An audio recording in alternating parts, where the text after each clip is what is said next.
Hi, this is Tina. Just to let you know, we don't have quorum yet. Mayor Stewart is going to be late, not until after dinner. And Deputy Mayor Kirby Young is also attending a meeting for civic business. So it will be me opening the meeting when I see, which I just did, a sixth councillor come through. And then I'll be asking you to elect a chair. We do have councillor, we made a bit of a presumption with Councillor Carr being the duty councillor that she may be elected to be chair. If that's the case, she's set up to do so. We're just getting. Tina, do you need a motion to, do you need just to kind of get things rolling? Are you going to need a motion? Yeah. Yes, and I will ask for one.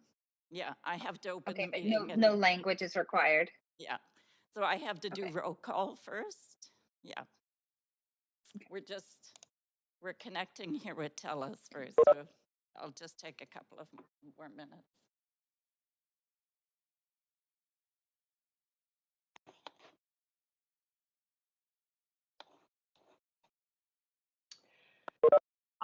Tina, Daydream, it's a Councillor Carr here. Yes.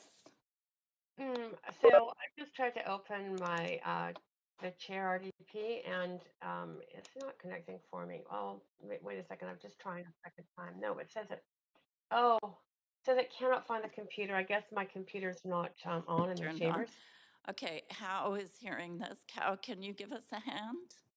Councillor Carr. It might be her computer's not turned on.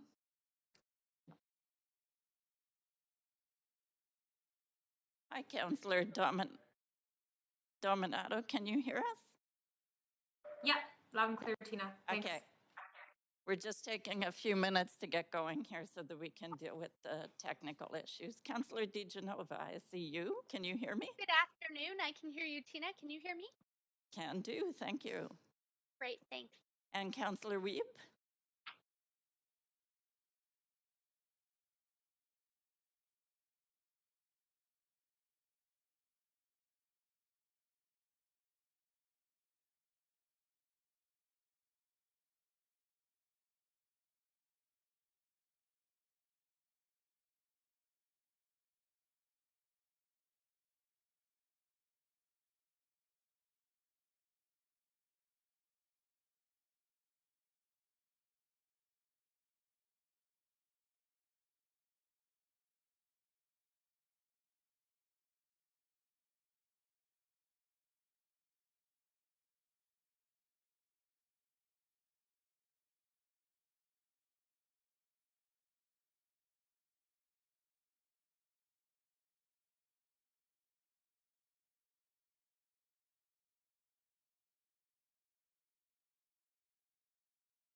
Okay. Good afternoon, Council. The time is just past 3 o'clock, and I see the meeting does have quorum. This is the clerk speaking, Tina Penny. I have been advised by the mayor's office that Mayor Stewart is currently chairing a police board meeting and therefore will be late arriving to this reconvened special council meeting. Likewise, I have been advised by Deputy Mayor Kirby Young that she has a leave of absence for civic business and also is presently attending another meeting on behalf of the city and will be late arriving. Therefore, in accordance with the procedures bylaw, the clerk, myself, shall start the meeting with roll call and determine if there is quorum to proceed.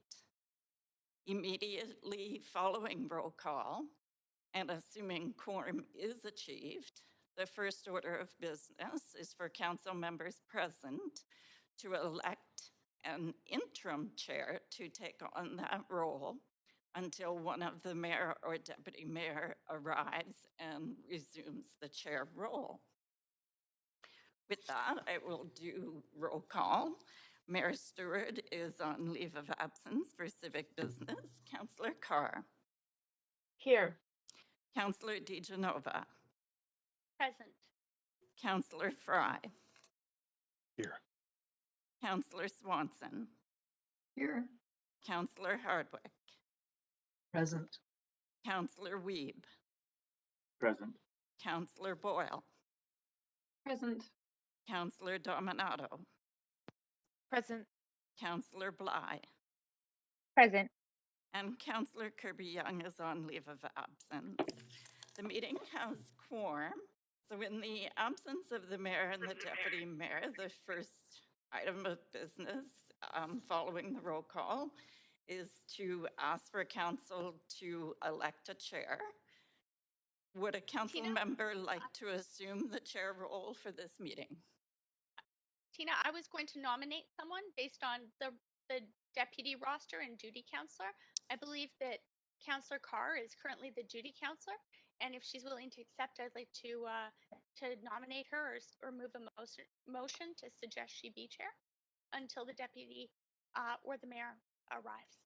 Okay, And I am willing to accept that nomination. okay. Is there a seconder? Second, Council Bly. Okay. Let's do this by verbal. If all are in favor, please say yay. Yay. Yay. Any opposed? Nay. Not hearing any opposed, carried unanimously. And over to you, Chair Carr.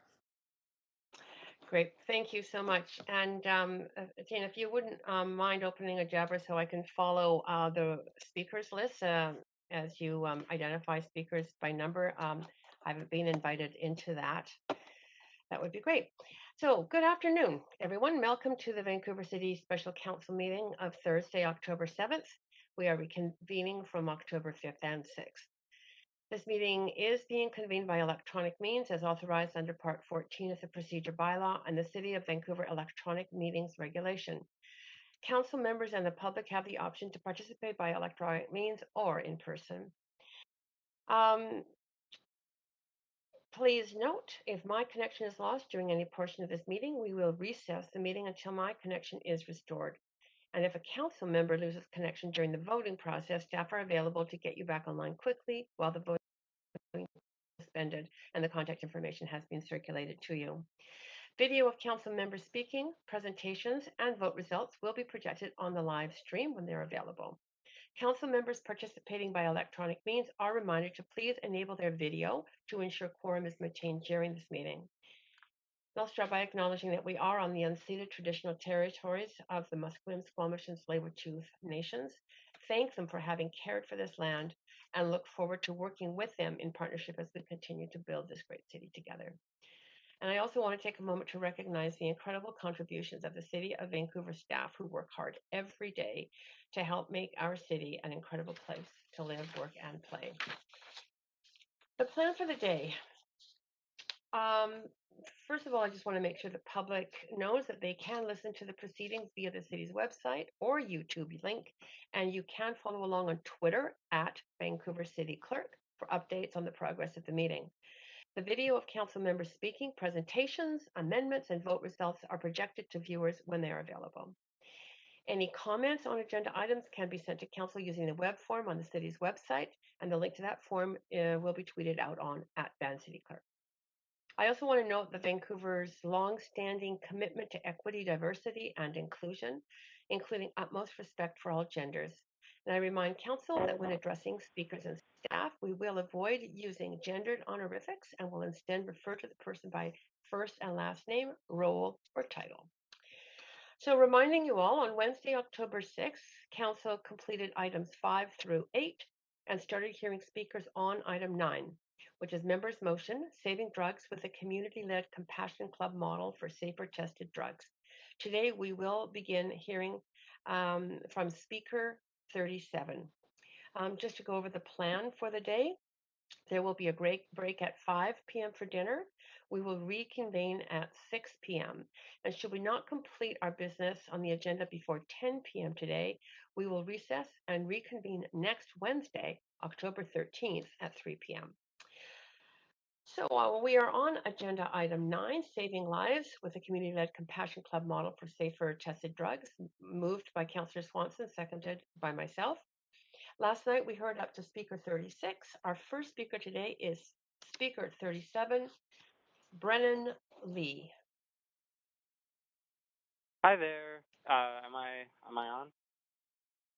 Yes, we can hear you clearly, so great. you have up to 5 minutes to speak to council. Awesome. Thank you so much. Good afternoon, everybody. My name is Brennan Lee, and I support the motion of saving lives with community-led compassion club model for safer tested drugs. I'd like to acknowledge that this council meeting is held upon the unceded territories of the Musqueam, Squamish, and Tsleil-Waututh Nations.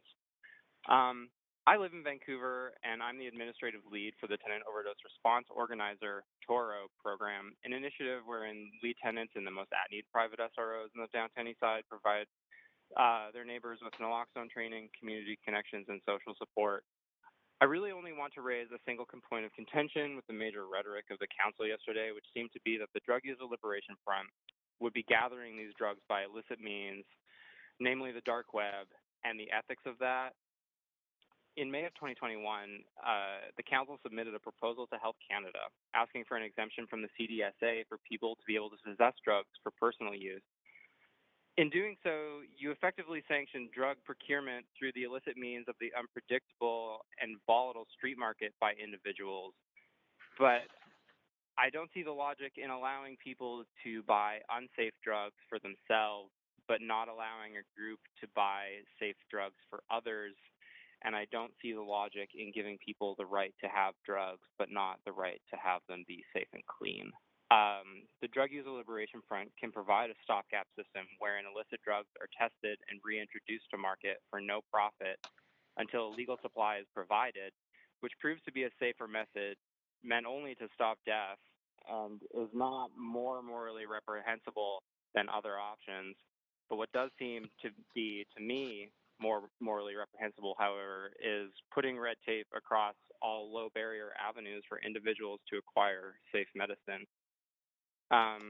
That's really the only point that I was striving to make. So that's all I have to say. Great.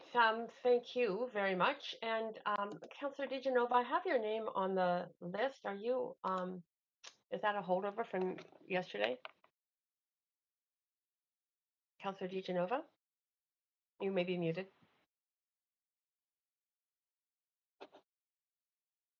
Yeah, I don't see Councillor DiGenova's name back on the list again. So, Speaker, thank you so much for speaking to us. There are no questions for you, but again, appreciate you very much speaking. Awesome. Thank you. Great. Have a good evening. We are on now Speaker 38, Kevin Donaghy. Yes. Hi there. Can you hear me? Yes, very well. Up to 5 minutes to speak to council. Perfect. Is it possible to call back in about 10 minutes? I'm just on the road right now, but I'll be at my destination in about 10 minutes. Yes, you can call back in. For sure, I will be going over the list, but I'll note that you actually did respond at this time. So perhaps in about 10 minutes, I will ask if you are on the line. Thank you for letting Thank me you know so about much. that. Okay. Okay, thank you. Is speaker 39, Rianne Finnis, on the line? Hi, yes, I'm here. Great, we can hear you perfectly. Please address council up to 5 minutes. Okay, thanks for having me here. My name is Rianne. I'm a lifelong resident of Vancouver, and I am in support of Jean Swanson's motion, Saving Lives with the Community-Led Compassion Club model for safer tested drugs. I'm asking City Council to pass the motion and endorse DELF's Section 56 exemption request. On a personal note, people in my immediate community have been killed by the overdose epidemic, and I have loved ones who are at risk of overdose caused by the deregulated drug supply. And even if I wasn't personally affected in this way, my position would be the same. We know that prohibition doesn't work. We know that the illicit drug supply is deregulated and its unpredictability is killing people. We know we need safe supply to prevent completely preventable deaths. The current avenues for obtaining prescription safe supply are narrow and not accessible to many people. And I have heard from the community about the barriers and the insufficiency of the very limited current safe supply programs, which prevents access or grants access for a very short time before people go back to using the volatile street supply. DELF is proposing a tangible way to immediately decrease the number of non-fatal and fatal overdoses by providing more accessible safe supply in a model that works for the actual community who urgently need it. And evidence shows that safe supply needs to include accessible community-led safe supply programs.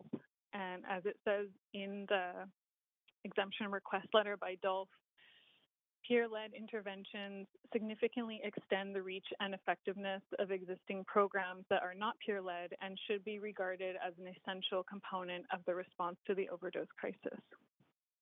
One of the reasons that the DELF program is essential is because it is designed and implemented by the community.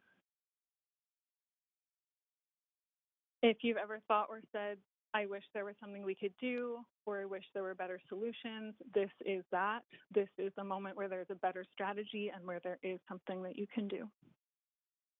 On the City of Vancouver website, it says that elected officials use the expertise of the people of Vancouver to shape decisions and plans. This motion is a clear opportunity to listen to, support, and implement the expertise of the community. This is a life or death situation today and every day until there is truly accessible safe supply, and your position today will have direct effects on the lives of our community members. I'm asking you, City Council, to heed the expertise of DELF, Bandu, and community members, and to make the right and only reasonable choice by supporting their project of a safe supply fulfillment center and passing this motion. Thank you. Great, thank you. You don't have any questions, but you spoke very clearly, and thank you so much for taking the time to do that. Good. We are on to speaker 40, who is Sarah. Sarah on the line? Yep, I'm here. Can you hear me? Yes, very well. Go ahead to speak to council up to 10 minutes. I'm sorry, up to 5 minutes. Sorry. Okay. 10 minutes. Okay, thank you. that was a bit of a mistake. Okay. Yeah. Okay. So I just wanted to start off by thanking you all for allowing me to speak today. I'm in support of this motion before you today. The folks that are supporting this motion I know them well. They're working on the front line in this crisis, and they're, there as we're all watching our friends and family die, and you just can't understand unless you're there. It's just it's just the most horrific time for so many people. And, we hear from mothers that are losing their family, their children, and it's just, we're losing people that we know every other day. And it's just, it's unbelievable, really. So, and things have to be done. So, and they're usually, when things are done, they're done in a grassroots way, and then government tends to follow on. But the interesting thing is that the people that are actually supporting this motion are Vancouver Coastal Health and BCCSU and the UBC Department of Medicine and Mums Stop the Harm. Major groups that are the experts in this crisis are supporting this. So, and when I'm looking at some of the things that people are getting stuck on, like the dark web, don't get stuck in that. Honestly, just don't get stuck in that, because people are really dying. This is there's a lot of solutions in this proposal. And if you get stuck in that and you don't vote for this or even amend it to your satisfaction, I think that's a huge. You're basically saying the experts don't know what they're talking about, and I don't think that's okay. I just wanted to use a few minutes to just maybe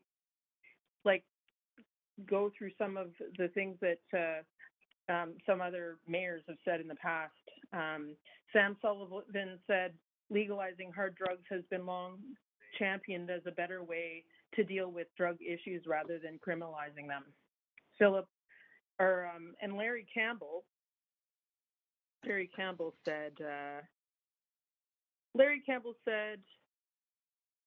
what did he say? I'm beyond that now, Campbell said of injection sites, which he said keep people alive but don't address the underlying causes of addiction. We should actually start supplying opiates to addicts within facilities.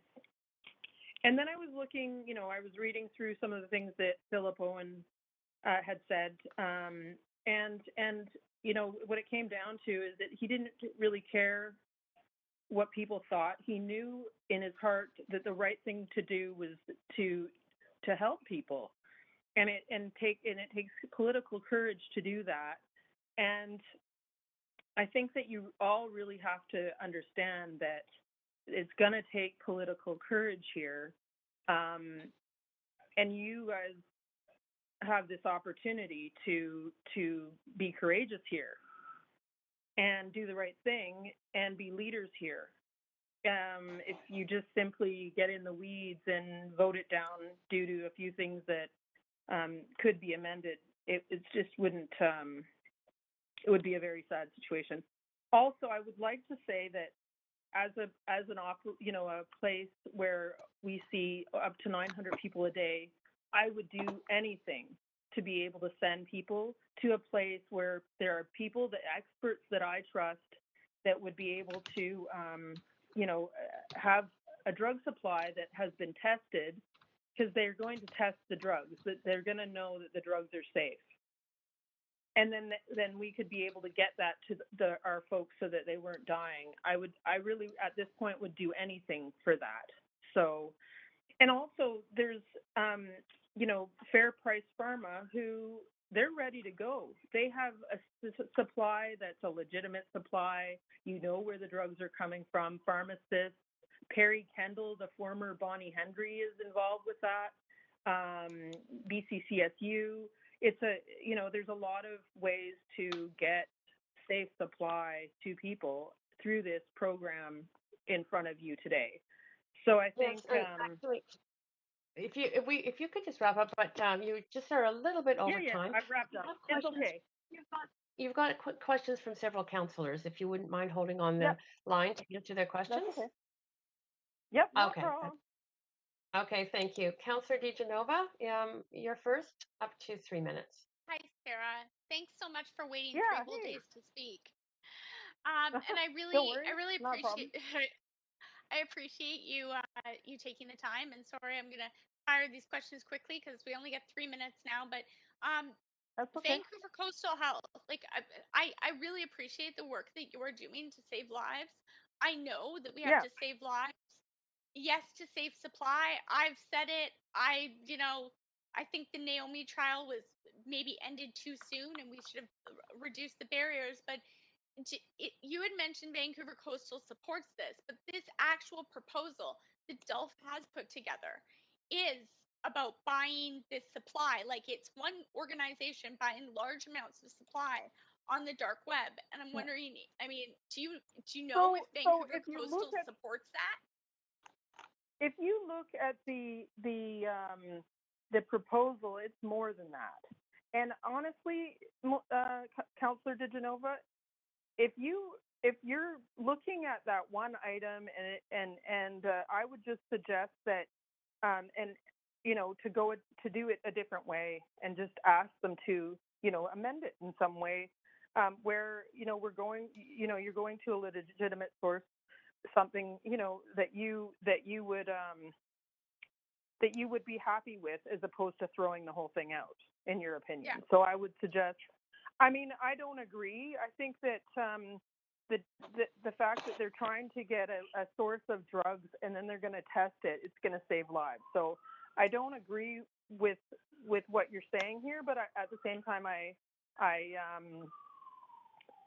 Just I wouldn't asking a throw the question. baby I out with have the to ask the bathwater, question because right? Yeah, I'm yeah, asking that's because fine. there are a number of different ways of safe supply, as we know. And I mean, Yeah. I don't know. I haven't heard anyone throw it out there that maybe we should, I don't know, grow our own poppies or do this or find a way Yeah. to take it away from organized crime. I'm all for that. Yeah. But I also know the harms that So come on the other side of it that Vancouver Coastal Health has actually presented to this council with organized crime. So And I'm just wondering, do you think we should try and find the safest way possible that cuts out organized crime yeah, and and there supplies are people with drugs? alternatives waiting. There's alternatives waiting. I mean, I would like you to look up Fair Price Pharma. They're an organization that Perry Kendall, the former Bonnie Henry, is involved. BCCSU. A lot of folks are, that they found a supply that would be legal. There's doctors, pharmacists, some folks that worked on Solomé. The leaders in Vancouver are working on that project. And I think that, that would be an opportunity to work with Fair Price Pharma in order to get a safe supply to DULF. I think that would be better than just throwing the baby out with the bathwater. And BCCSU is where Philip Owen's professorship was. And I think, that's the work that he was working towards. And those folks are involved with this as well. So I really think that, it's going to take bravery and leadership. You don't have to agree with the whole proposal. If there's things about it you don't like, I would just ask for them to be amended or work with. And that's my time, Sarah, but thanks for your bravery and thanks for what you do. And I will follow up with you. Okay, thank you. Thank you.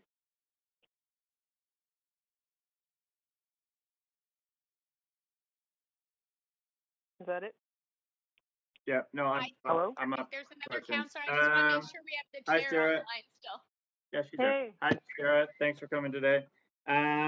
Hey. You talked about political leadership needing to happen, and that you don't think that an amendment should go forward if it doesn't need to water this down, and that we should look at all options. So instead of only looking at legal sources, if in the short term or for some of these substitutes, they need to go to the dark web, we should show political leadership in supporting this work moving forward, recognizing it will save lives in these difficult times. Is that okay? So you think go forward with what it is, and obviously know that the organization's going to work with Fair Price Farm and other organizations to find legal opportunities when they can. Yeah, as soon as I've been working with Fair Price Pharma, meeting with them weekly. They're ready to go as soon as different levels of government. I mean, what you could do would be maybe to have the city strike some sort of, amend it to strike some sort of like working group with Fair Price Pharma and to try and see where they're at and help them out, or meeting or something along those lines. Okay. Yeah. Okay. And then can you speak to a little bit, we know that parts of Crosstown have shut down, and there's obviously in the legislative, they talked about how we've had more deaths, I think 600 deaths since the BC government has last sat, and just how much we need as many solutions as possible to this. Something has to be done, and people are very desperate. I mean, we're desperate to the point where we just want a safe supply that people know where they're getting. And any drugs that would come into this organization, this organization is an organization of really upstanding citizens, people that really, really care about people dying and want to put a stop to it, and they're going to test everything. And I trust them 100% to make sure that people won't die if, and they can go to these folks and get something that's safe. So it's just people that would sorry, Sarah, I don't have time. So people that would normally go to a dealer and buy it in a negative way would now at least be able to go to an organization that would be able to clean it. So they would be buying it from similar full sources, but this stuff would be clean, organized. Yeah, and they would take a spectrometer.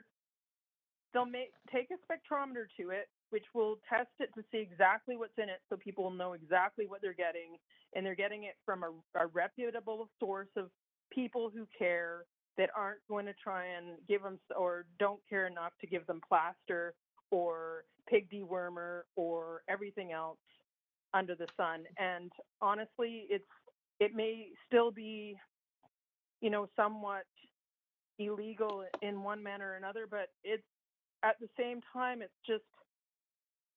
going to save lives and people from dying, and it's just so important. And honestly, we could put the pedal to the metal on things like fair price pharma instead. But in the meantime, we need something to stop the death toll, because it's unbelievable. That's it for Counselor Weed's time. Thank you. But we did go a little over, but I just have to say thank you, Sarah, for all you've done, both in the past and currently, to save lives in Vancouver. That's it for your question. So much. So thank you. I really hope you guys can support this. Bye. Is that it? Yeah, that is it. Thank you. Okay. Okay. And Council, I've been led to understand by the clerk that Kevin Donaghy, who was on the line earlier, had to get settled out of his car, is now back on the line. Speaker 38. Kevin, are you here? Yes. Hi. Hi. Great. Go ahead. You have up to 5 minutes to speak to Council. Super. Thanks so much. I'd like to apologize for that inconvenience. But good evening. I'd like to start by recognizing that the council meeting is taking place on the unceded territory of the Musqueam, Squamish, and Tsleil-Waututh Nation. And I'm calling in from the traditional territory of the Anishinaabe, Ojibwe, the Mississauga of the Credit, and Haudenosaunee. I'm a former resident of the downtown east side of Vancouver, and I am a person with lived and living experience of drug use. I worked as a harm reduction worker in the downtown east side at Vandu, and I worked at the Overdose Prevention Society. I was a founding member of a drug user group in Nanaimo, and I'm the former president of the BC Yukon Association of Drug War Survivors. I'd like to commend Jean Swanson, or the motion presented today. It's a brave stance to take. While I used drugs, I overdosed multiple times, and I owe my life to the frontline harm reduction workers in the downtown east side, people at Vandu, OPS, St. Paul's, Insight, all of those places. That every time I overdosed, it was a direct cause of drug policy failure. If a membership-based compassion club had existed at that time, if DULP had existed at that time, and it was operating at the capacity that they could with your endorsement and an approval of the Section 56 exemption, I believe that I would not have overdosed. A heroin compassion club would have the immediate potential to reduce the number of fentanyl-related deaths and impacts of organized crime. Research has shown unequivocally the immediate potential this approach has to address the underlying structural basis that has led to unprecedented levels of organized crime profits, unaffordable housing, and overdoses resulting from a toxic, contaminated supply of currently illicit drugs. This idea, this compassion club model, is not something new. A framework for compassion club models has existed for decades now, and though the idea may seem like a radical departure from the overly medicalized approach that has been taken to date, it is not. Furthermore, even if you think that it is a radical new approach, well, we need to take bold action and initiative now to do something about this situation. The public health crisis that is being fueled by the contaminated drug supply has gone on long enough, and it's taken far too many lives. The research exists. supporting this approach, voting in favor, does not mean that you're turning your back on already established approaches. There's no doubt in my mind that addiction treatment and harm reduction interventions are critical components of the public health response. But if you stop there, if you don't go beyond that, then you are missing the point, and countless more preventable deaths will occur. While important, these interventions do not address the structural factors that have given rise to the poisoning of the drug supply, nor organized crime profit motives. The reality is the city of Vancouver will not, and no city anywhere, will ever police its way out of this public health crisis. The tough on crime approach is not a solution. Criminalizing people who use drugs does absolutely nothing to abate this crisis or improve the lives of people who use drugs. We have to stop pretending that this approach, the criminalizing of drug users, equates to caring for or looking out for the best interests of drug users, because it doesn't. We will not abstinence-based models of recovery our way out of this public health crisis. They have their purpose, but they're not a solution to ending this crisis. There's been a steady increase of funding for detox centers and treatment centers, but we've continued to see the death toll rise. I have asked for help as somebody who uses drugs, as somebody who wants help, but doesn't want to adhere to an abstinence-based recovery model, and I've been told that I can't be helped. And these are the institutions that are being touted as some kind of solution to the problem, and it's just not a solution. On top of that, the medical model of safe supply as it currently exists, we will not solve the crisis that way either. I was on a dilaudid prescription program. I got drugs dispensed to me 4 times a day. I had to go to a clinic setting 4 times a day, not within 2 hours of the last time that I went. And this is an approach that's going to work. How the hell am I expected to hold down a job? I couldn't even leave the downtown east side for 24 hours because I wasn't even able to get carries on the program. I had to go to Nanaimo to deal with the family situation there, and I was denied access to carries. I had to turn back to the very same contaminated supply of drugs that I was using this safe supply program to get off of, just to make it through the 3 days I had to be in Nanaimo. These gatekeeping, power-tripping measures do not work. The evidence is here. This is what drug users have been saying for so long. We need access to a safe supply of the drugs that we want to use. We need access to clean heroin, cocaine, and meth for starters. We need access to a membership-based model of safe supply that provides us with the drugs that we use. The Drug User Liberation Front, the people who use drugs in Vancouver, have taken action into their own hands because we're sick and tired of waiting for government and policymakers to value our lives enough to take action. We've lost thousands upon thousands of people because of a health crisis, and everything up until now has been woefully inadequate. In fact, sometimes these approaches are poorly veiled attempts to further stigmatize, discriminate, oppress, and criminalize, and they're nothing more than that. Tonight, we need a city council that's brave enough to take guidance from us, that listens to us like they listen to the doctors or the chief of police or the health authorities, that listen to us like we are the experts, because we are. And we're here today, and we've been here in the past telling you that we have a solution to the public health crisis. We know what you and all levels of government need to do. We need access to a safe, regulated supply of heroin, cocaine, meth, and other drugs, and we need it now. We needed it decades ago, but we need it now more than ever, and we have the means to do that. DULF is doing that. We need the immediate approval for Compassion Club safe supply. Please vote in favor of this member motion. You are going to be saving lives by doing this.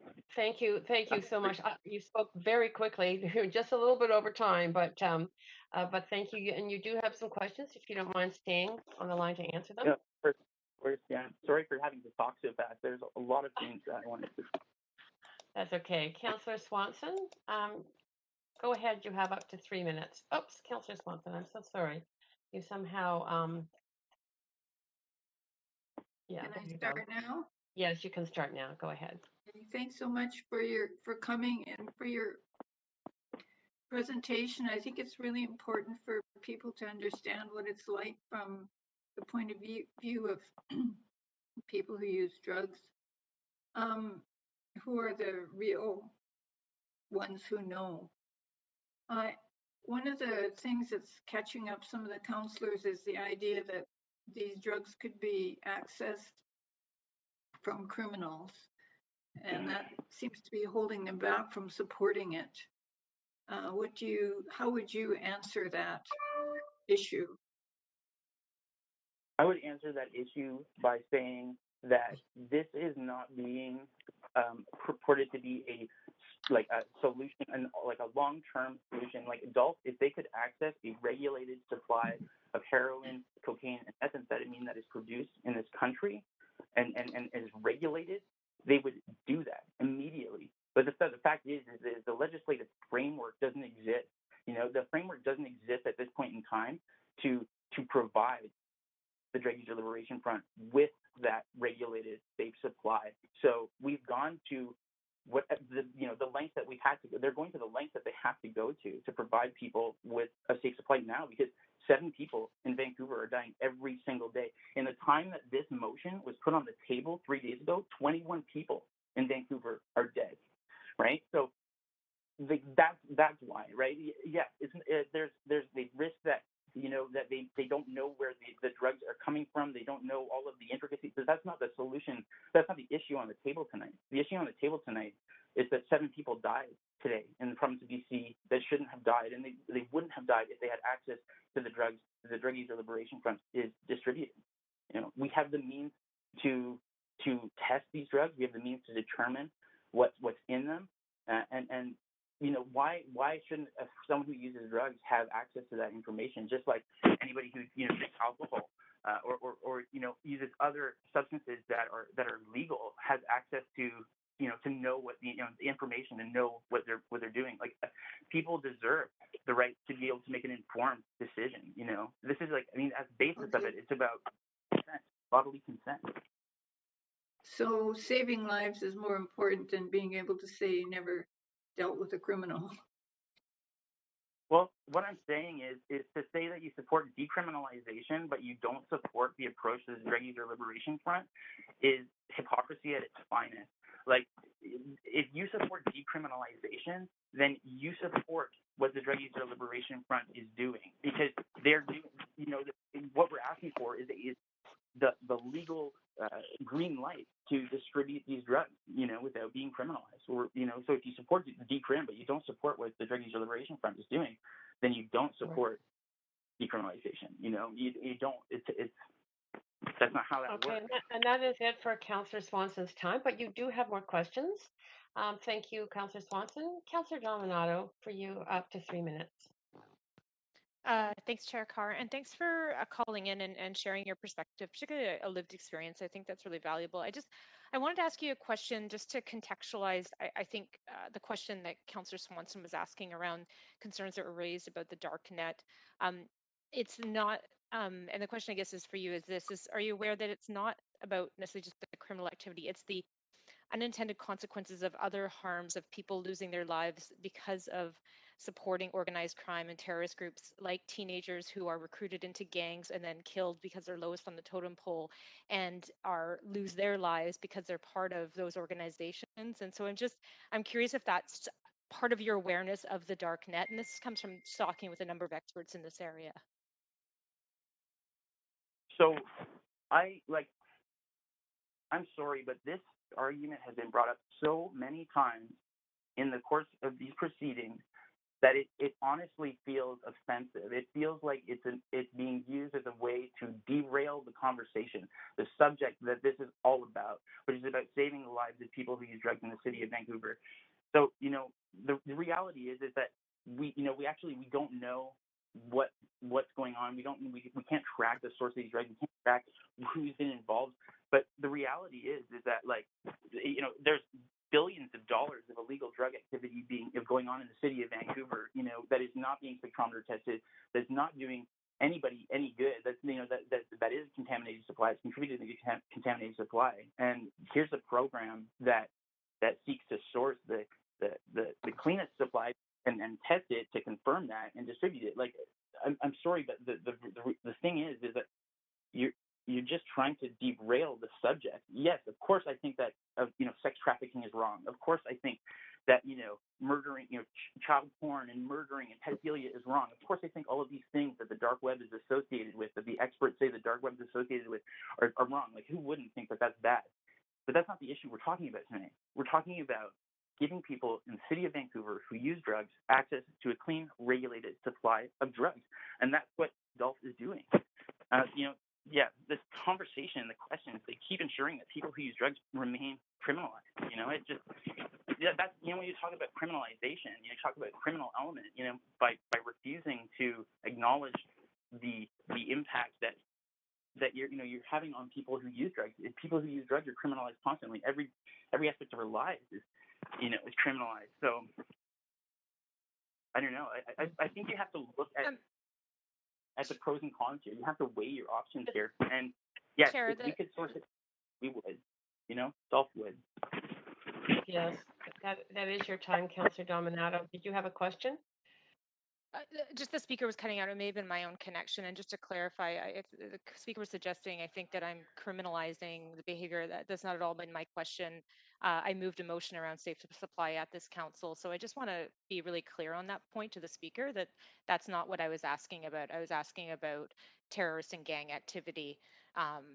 So just, they're Yeah, really okay. different from my perspective. So I just want to clarify that. Yeah, no, that's fine. I appreciate the clarification, and that is it for the councillor's time. For your really questions, but you, I hope yeah, you see no, the value. it was great that you phoned back in, and really appreciate you not only sharing your lived experience but answering the questions of councillors. Thank you so much. I appreciate it. Thank you so much for giving me the opportunity. Great. Okay. I'm now turning to speaker 41, Ann Livingston. Is Ann on the line? Yes, I'm here. Great. Hello? We can hear you you hear me? clearly. Absolutely. Go Okay. ahead to speak to council, up to 5 minutes. So I'm speaking in favor of the motion, and I'm just not sure, unless I'm misunderstanding, that the City of Vancouver has been asked to write a letter in support of to endorse DOLF's Section 56 application from the Controlled Drugs and Substances Act. And they have an accompanying proposal for funding from the federal government, so which may well be successful. It puts them in a category of being a pilot, not, I don't know if you know what pilot programs are. They're small, like Naomi and Salome and Crosstown. These are teensy programs. So 27, I've been in the downtown east side for 27 years. And working on the health issues of people who use drugs, and now across British Columbia, working in Nanaimo and Chilliwack and Surrey, and of course I've done a lot of work in Abbotsford as well. So I'm not sure that council is not being asked to stop deaths. They're being asked to write a letter. So I just get this sort of dramatic kind of sense that people are horrified that they're going to be supporting the dark web. And I don't know why it's now dominating the discussion, but I guess it's what people really are very concerned about. So we know that many millions of dollars are spent on illegal drugs in the illegal drug market of Vancouver every day. A few years back, my friend did an estimate, and more money is spent on drugs in a day in Canada by just, any population, say Vancouver, than is spent on food. And that's, you got to get a perspective on this. And I think Eris was trying to make that clear. Eris Nick's the first speaker, saying there's $72 billion and, illegal money or washed money, or, you know what I mean? There's tremendous amounts of money involved in the drug market that is poisoned and is killing people, and has all kinds of other consequences that people are raising, sex trafficking, it's been implicated in the real estate market here as well, and many, many other things. So I think we need to be careful not to squash poor DOLF, unpaid volunteers who have nothing but courage at this point because they don't have any money. We know that many women are murdered or are missing from Vancouver, one of them being my sister-in-law from 1992. She was last seen in October of 92, never found, no justice, no understanding, no information from the police or anybody for many, many, many years. And finally, we got the last records of where she was found, where she was contacting welfare from the North Shore. So the implication somehow that things are really tight and the Vancouver police are really good and we're really on top of it here, but it's that dark web that's trafficking women. I think we need to really be clear that Vancouver is not a safe place for vulnerable women at all, and still isn't, even though we've done a number of inquiries and changes have supposedly been made. So I'm not sure that the organized crime part needs to be put into a perspective, and I'm not sure if you've ever had a presentation about organized crime in Vancouver and how it works, and that it, worrying about the dark web, I think, would dwarf this very local, very real numbers of murders, recruitment into gangs, the school system's complicity in allowing police into the schools that start criminalizing children as young as 13 years old by arresting them or kicking them out of school and they're not allowed on school property. It is a scandalous mess, and I'm not sure where to take it. I'm aware of it. I'm 18. Anyway, so the volunteers at DELF, I wanted to really emphasize this. They risk a criminal record, losing their liberty, and perhaps losing their future careers. There's, if as young people who may want to go into law or medicine, there's many careers that you can't get if you've had a criminal record. And I think they need to be really respected and understood in that context. They may lose their ability to travel across borders in the future if they're arrested. And that's what they're asking for is, I don't know if you view them in this way. They're young people on ancient. I would just admire their courage so much. And the other thing I wanted to say that I've taken these risks of arrest for many years, starting in 1995. By running approximately 6, I've lost count, maybe more, safe injection sites. And I was constantly kind of harangued. I never did go and ask for an exemption or anything. We just felt that if we were arrested, we would deal with that in court. And I wasn't trying to become a lawyer or a doctor. So, but I have little children at home. Yes? Anne, yes, I'm sorry. You have run out of time. Good. But Councillor DeGenova does have questions for you, if you don't mind staying on the line to answer questions. Okay. Great, thank you. Councillor Thanks so much. Can you hear me, Chair? Yes. Councillor. Can the speaker hear me? You cut out there for a moment, Yes. Chair. Okay, great. Thank you. Just wanted to ask you, you had mentioned about the dark web and you didn't think we should focus on that, but to some of the points made by one of my colleagues in a question to another speaker, we have received information on this in past and recently with comments from the Vancouver Police Department that give examples of how young vulnerable women have been used for as basically drug mules to not only maybe go halfway across the world to collect these drugs that are then sold on the dark web. I'm just wondering, like, ethically, do you think that we should just not ask where this comes from, or should we be pushing for a regulated, safe supply that Health Canada deems safe? So it's not just safer, it's safe. I'm just I'm trying to weigh that, considering this entire council has said we want to support and we've begged Health Canada and the federal government to regulate and allow safe supply. But how do you think it puts us backwards to harm other people in that, in what we could be doing? I think if we were to endorse the that dark web? you're not understanding the current harm. We could go down, you and we could walk around, and I can show you women that don't have the computers to go on the web and the dark web and get exploited and trafficked and sent around the world as mules. They're being hurt right in our neighborhood, right under our windows as we live in the downtown east side. And it's absolutely alarming, and we're not getting the VPD to act on it. The women are extremely vulnerable. So I don't know why we're comparing apples to oranges on this.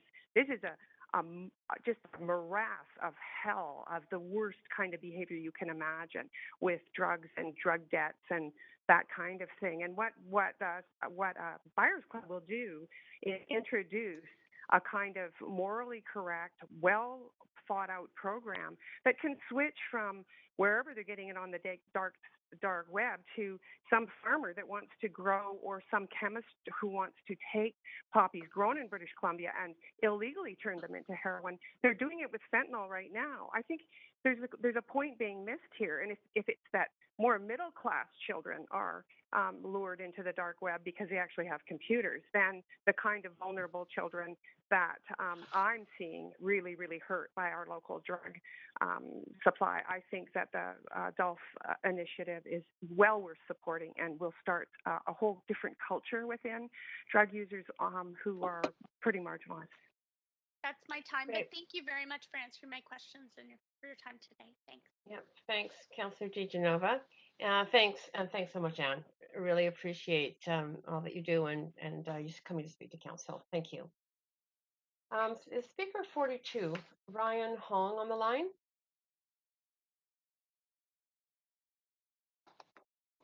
Chair Carr, this is the clerk, and just double checking, but we do not have speaker number 42. Great. Okay. Speaker 43, Zoe Luba. And also no for speaker 43. Great. Speaker 44, Maxime Winther. I'm here. Great. We can hear you clearly. You have up to 5 minutes to speak to council. Perfect. Thank you. Sorry, I'm literally working right now. 2 seconds. I'm not going to miss my turn. Hang on. Okay. Okay, I'm not an expert. I live in East Vancouver, however, so I've known directly multiple people who have died, and I've often felt really powerless about that situation. Like, what am I going to do anytime someone, wants to do something akin to drinking or smoking or drinking coffee or taking an antidepressant? They're doing something similar but slightly different. They are putting their lives at risk, and there's nothing as one person it feels like I can do about. I do want to commend all the work of the volunteers and staff in the area that are working on this issue, and the DOLF for bringing this motion forward in Swanson. But yeah, I wanted to call in to say that this is an opportunity for me to support the motion and support something that I think could save lives and could have saved some of my friends' lives. I was thinking about this whole sourcing issue, and I came up with an analogy that was akin that this is similar to switching into an electric vehicle or electric fleet. And even though a lot of the electrical grid is still running on some fossil fuels, it's still a transition towards like greener alternatives than internal combustion engines. So having clean, safe drugs that aren't going to kill people is like the electric vehicle. And then the sourcing of that is something that can be worked on over time. So the program will only get better and better and better over time. And even on day one of this program, it'll save lives. So that's all I wanted to say. Thank you. Great.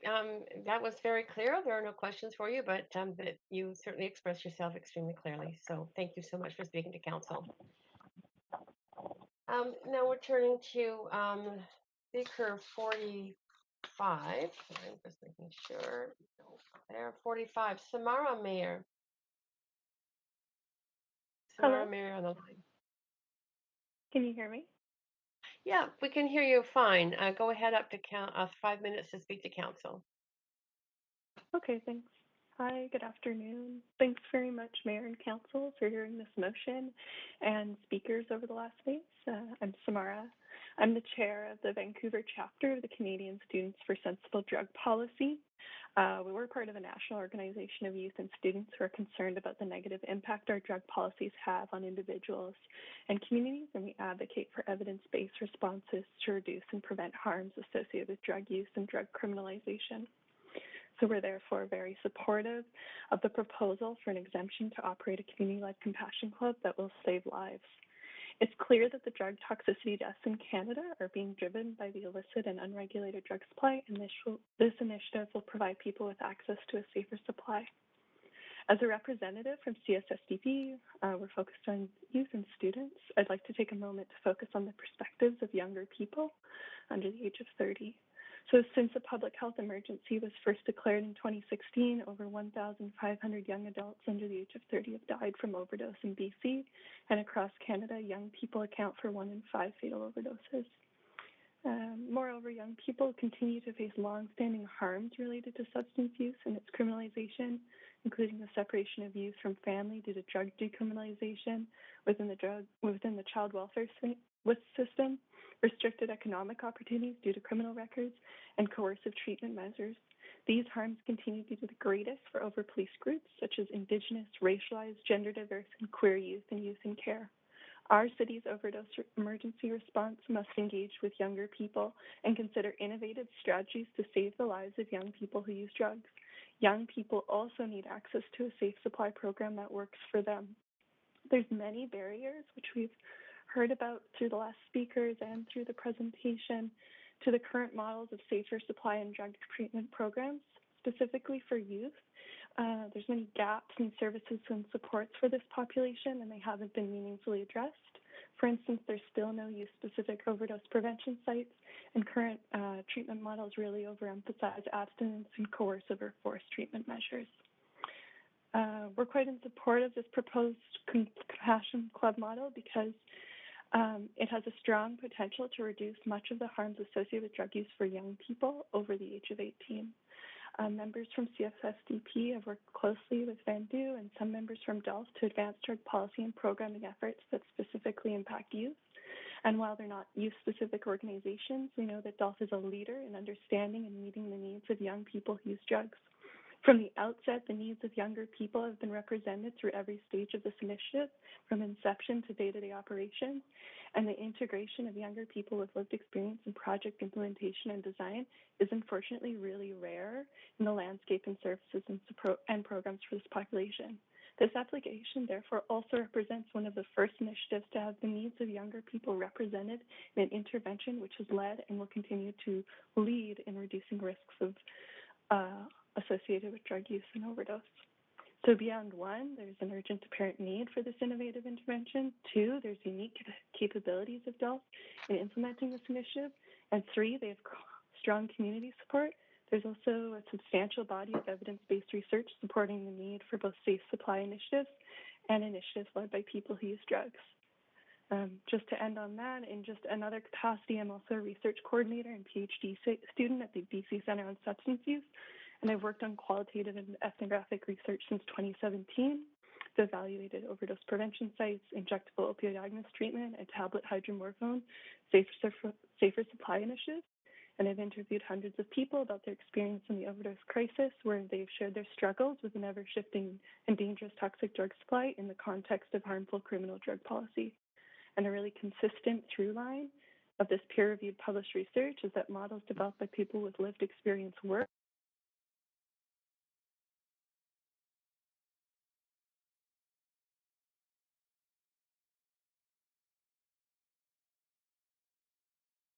Please advise whether the speaker is still on the line. This is the clerk, Chair Carr. Can you hear me? I can hear you. Okay, there appears to be some IT issue. How? There appears to be some IT issue. I'm not seeing any of the councillors on WebEx. So if you could just give us a moment, please. And I'm no longer hearing the speaker. Yes, okay, thank you. Just for the record, I can see all of the other council members on WebEx. Yeah, I can see, Okay. yes, I can see WebEx, but I can't see Chambers. Can any of you see Chambers, council? I can't. I can only see you because I did see Chambers when Tina was speaking. And yes, now I see Chambers because I'm speaking. Yeah, on my orange cone.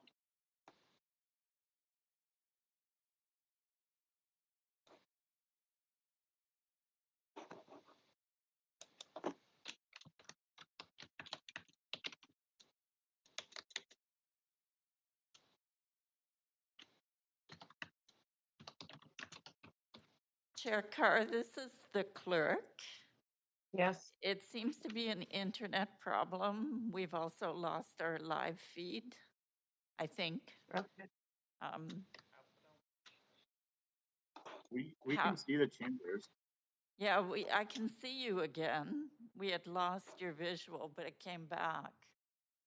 But it appears feeds down on the website. I can't see visual. I can see the WebEx. I can see everyone on WebEx. I cannot see Chambers. Okay.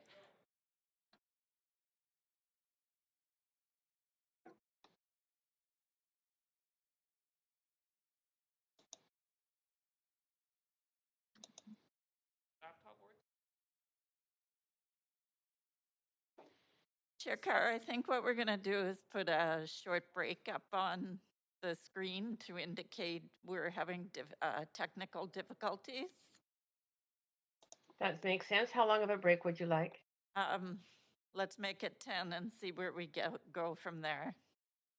Great. Okay, thanks. And will that be posted on Twitter? Sorry to sound like a broken Yes, record. of course. Just We have like, somebody dedicated to Twitter, so. amazing. So they're posting all of this as we go. I don't Of course. need to ask. Yep. Thank you. You're welcome.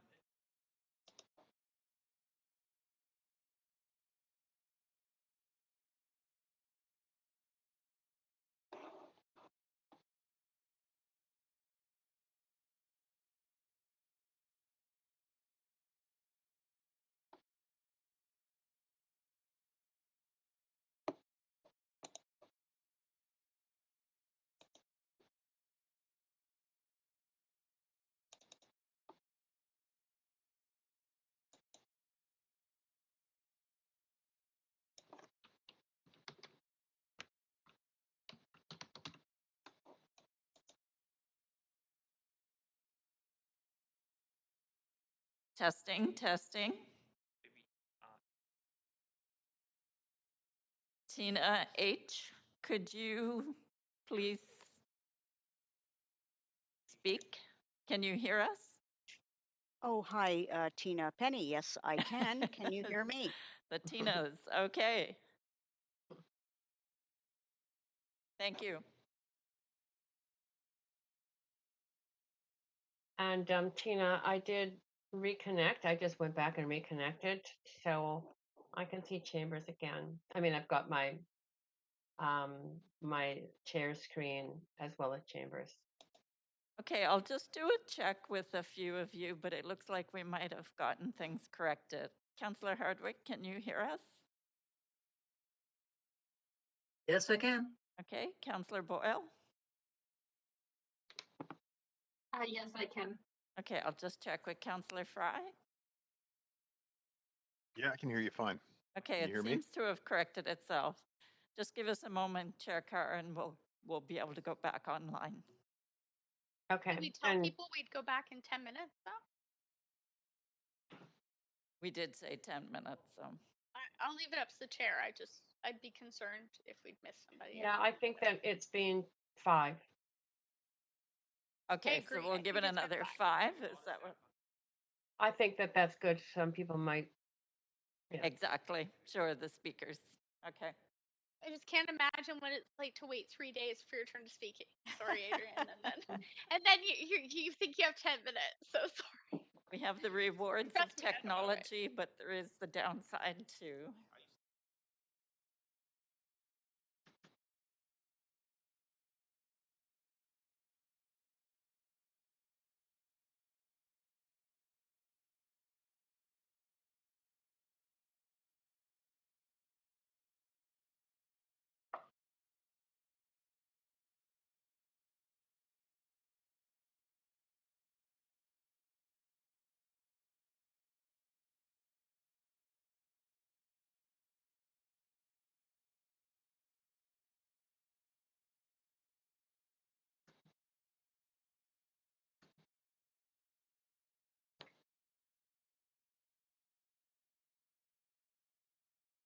Right. Hey, Tina H., it's Tina P. here. Do we still have the speaker number 45 on the line? Are we able to reconnect with them? Just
So back over to you, Chair Carr. Great. Okay. Thanks. Welcome back, everyone. Sorry for the technical glitches. And Speaker 45, Samara Mayer, are you still on the line?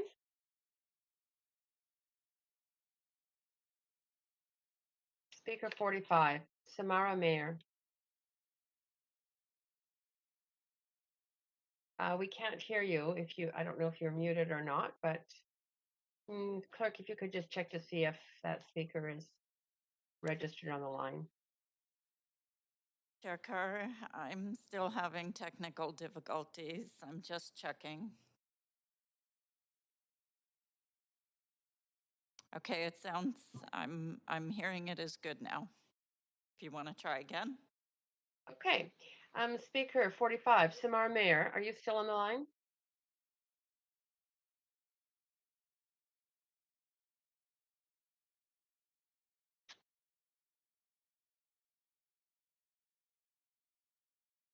So clerk, I'm a little worried that they're not hearing us. I'm wondering if you could just check into that. Yes, we are doing that again. Sorry about this. It's not your fault. You just have to solve the problem. We're working on it.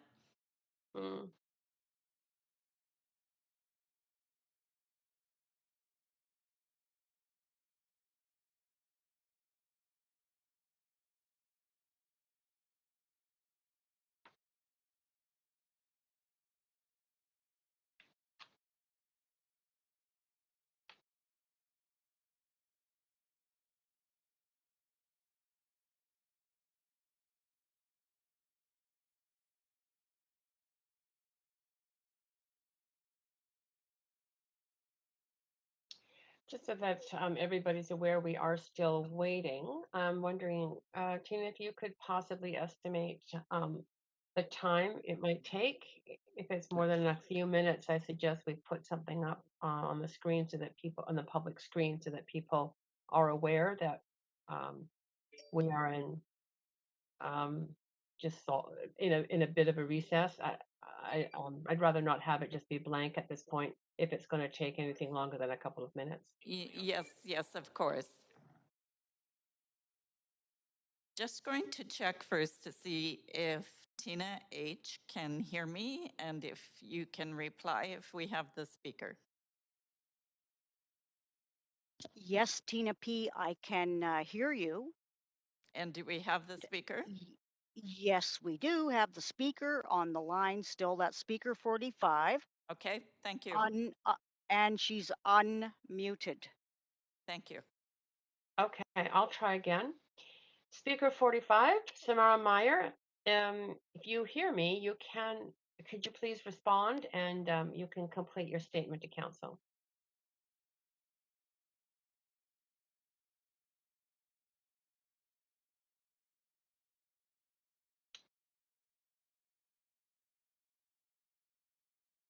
That doesn't bode well.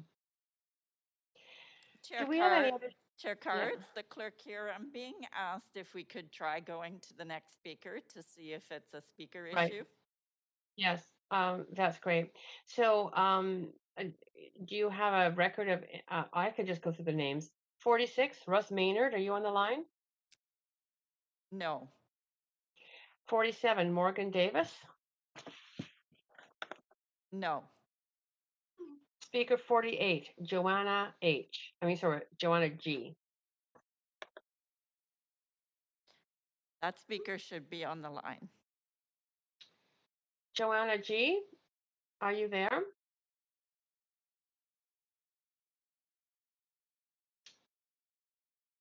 Okay, this appears to be a problem. Yes. Okay, if you want to give us another 5-minute break. Okay, if you wouldn't mind posting that. Yes, we will do so. And we will tweet it as well. Thank you. Thank you so much. You'll be back here at 4:30, Adrian?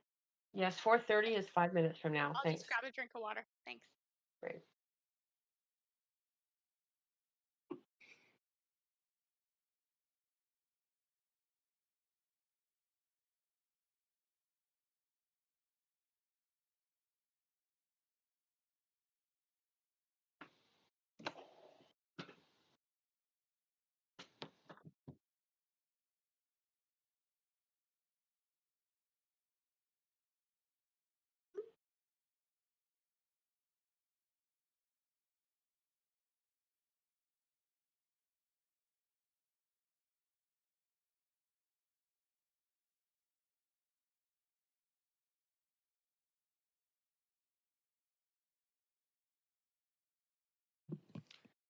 Tina H, can you hear me in the chamber?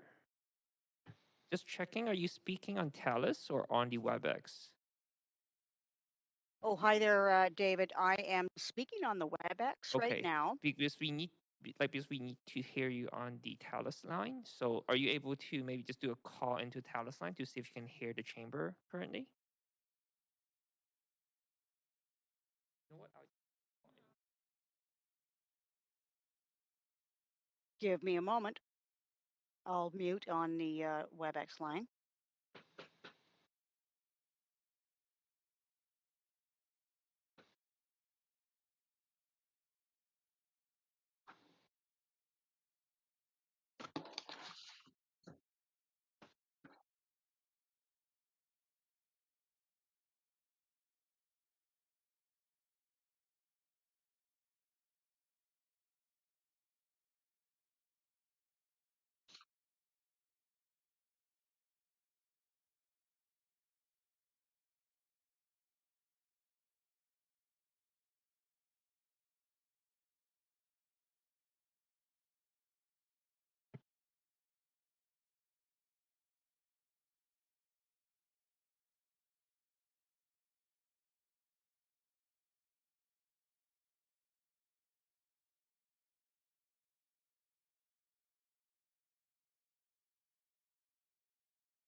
Chair Carr, it's the clerk. Yes.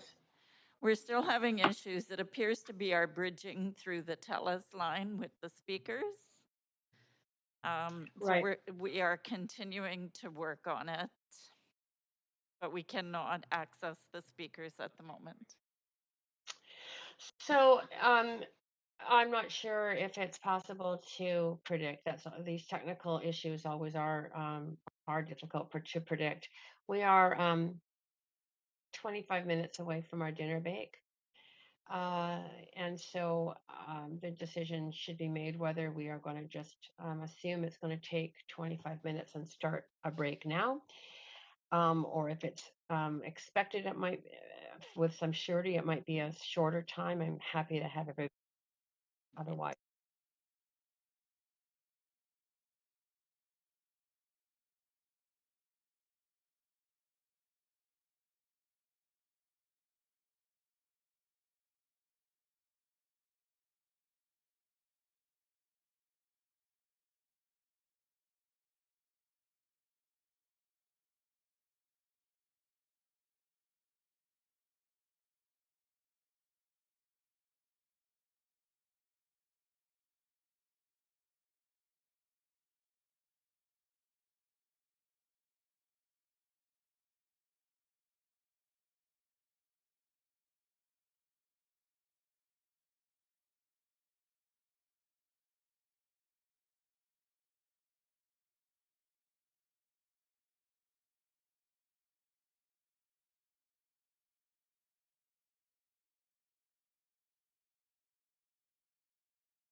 Thank you so much, everyone, and for your patience, especially those speakers who have been on the line waiting to be contacted. We do have difficulties with our connection to you, so it appears that you can't hear us and we can't hear you.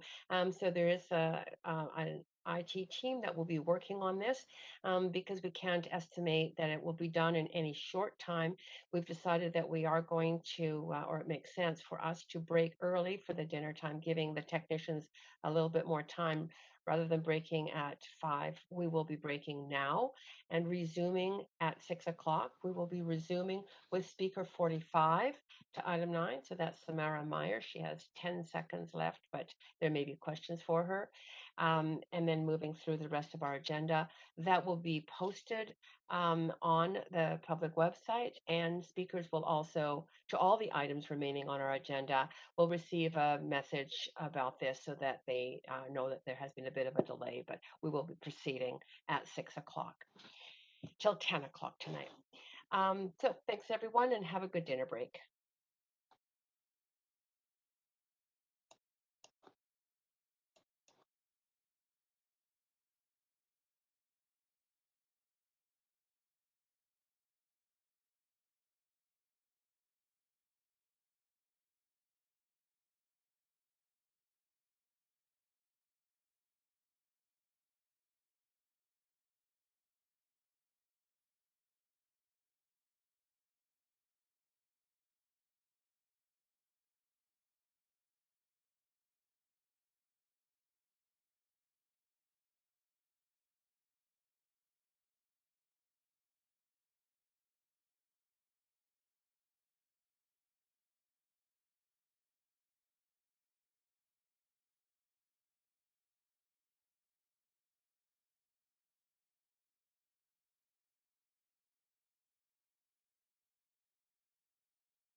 Hello?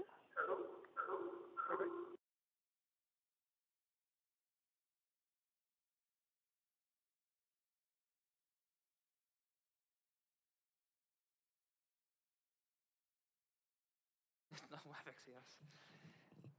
Oh, you know what? Let me grab. Nope.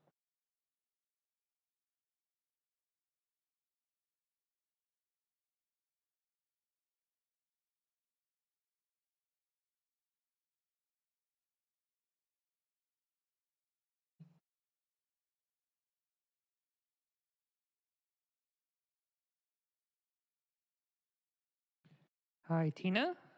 Can you hear us on the Talus line?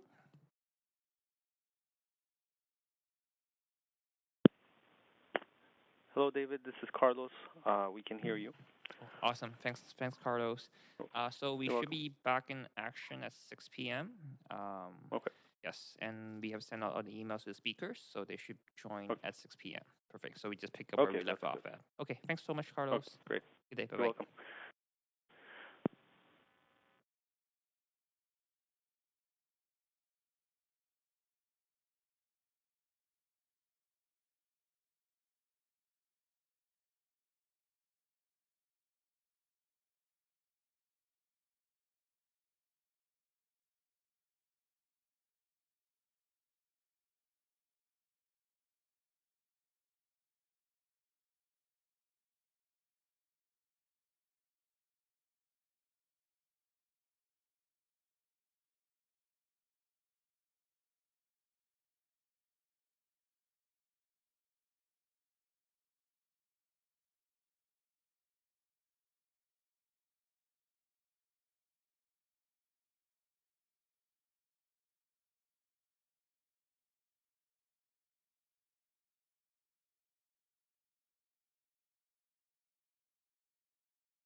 Hi, Tina H. Can you hear us?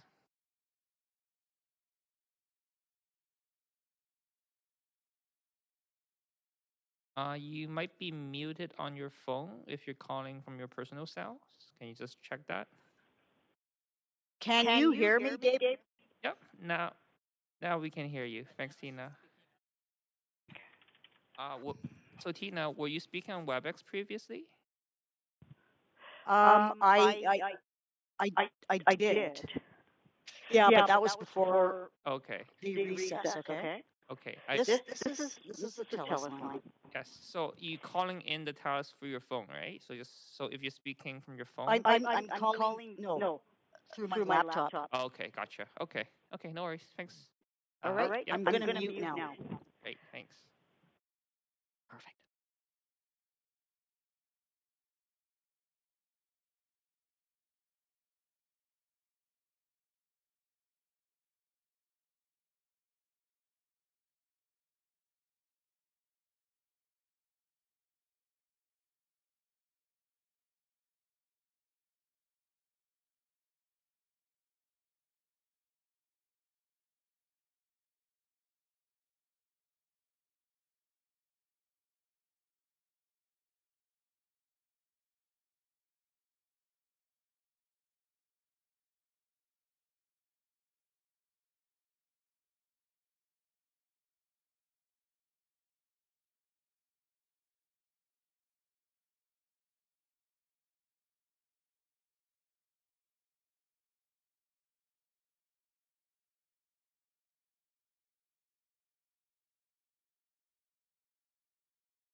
Good evening, Council. Good evening, everyone. Following along at home virtually, we are now reconvening the proceedings of the special council meeting on item 9, the item being Saving Lives with the Community-Led Compassion Club Model for Safer Tested Drugs. Just recapping for everybody, we were in the midst of speakers prior to experiencing some technical issues, which we believe have now been resolved. And so we will resume hearing from speakers and commencing with Speaker 45, who unfortunately didn't quite get to finish, Samara Meyer. Do we have Samara on the line?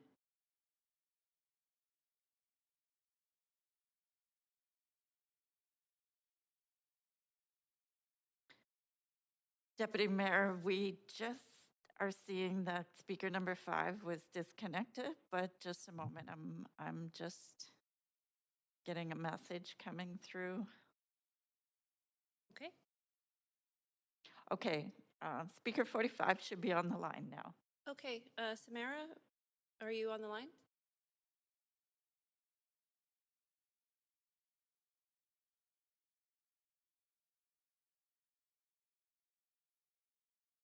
Samara Meyer? Just want to give one more call, just because we did have technical difficulties before. It's the clerk again. I guess there was another disconnection. If you like, we could perhaps proceed to the next speaker and come back to Sure. 45. Let's do that, because I understand that Speaker 45 had used most of their time. So let's proceed. We'll move on to Speaker 46, which is Russ Maynard. Russ, are you on the line? No. Okay. Speaker 47, Morgan Davis. And again, no. Speaker number 48, Joanna G. Yes, 48 is on the line. Joanna, can you hear me? Hi there. Great. Yeah, I can hear you. Thanks for joining. You have 5 minutes to speak to council. Please go ahead. Thanks. So my name's Joanna. I'm speaking from the unceded territories of the Squamish, Tsleil-Waututh, and Musqueam Nations. I want to thank Council for hearing from the public on this motion, as well as those who shared their experiences, both personal and from their work around this issue. I'm here to voice my strong support for Councillor Swanson's motion around saving lives with the Community-Led Compassion Club, and for DOLF's Section 56 exemption. There's so many leaders, agencies, and organizations calling for a safe supply of drugs in order to stop so many people from dying, whether they're doctors, nurses, other healthcare workers, or academics, economists. I know I'm missing a lot of occupations, but it's just what I can think of right now. Or advocacy groups or health authorities, including Vancouver Coastal, who has, to Councillor DeGenova's earlier question, written a letter of support for DOLF methods. All these people, all these groups are arguing for a safe supply to stop the deaths of so many people. Most importantly, though, drug users themselves are asking for a safe supply because they're the ones dying. They're the ones watching their friends and family die, and they want it to stop. They're begging for it to stop. They're asking anyone and everyone to listen, to help them, and to make the deaths stop. And these deaths are happening every day in every community, 6 people per day, because there's no regulated supply of drugs for the people who use them. So in 5 days, that's one classroom full of people. And you might think it's morbid to compare it to a classroom, but some of the people that are dying are kids. And currently, in this province, toxic drugs are the leading cause of death for people from 19 to 39. You might not consider them kids, but these are still people who have most of their lives ahead of them. And right now, the primary reason that they're not getting to live out those lives is because there's no safely regulated supply of drugs. More broadly, regardless of age group, since the start of the so-called public health emergency, I say it's so-called because it's not treated as such. There's no urgency to address it. So since the start of it, over 5 years ago, close to 8,000 people have died. 8,000. If that's just a number to you, then think of the last time you went to a hockey game or an event at Rogers Place. Imagine it's a sold-out game, packed to the rafters, and now imagine the entire lower bowl, all the seats below the concession level. Think of all those full seats now empty. That's approximately 9,000 people, so there would be a few people left here and there sitting in single seats by themselves because their friends have died, but that's the image. Think of it full and then think of it empty. That is the cost of inaction over the last 5 years.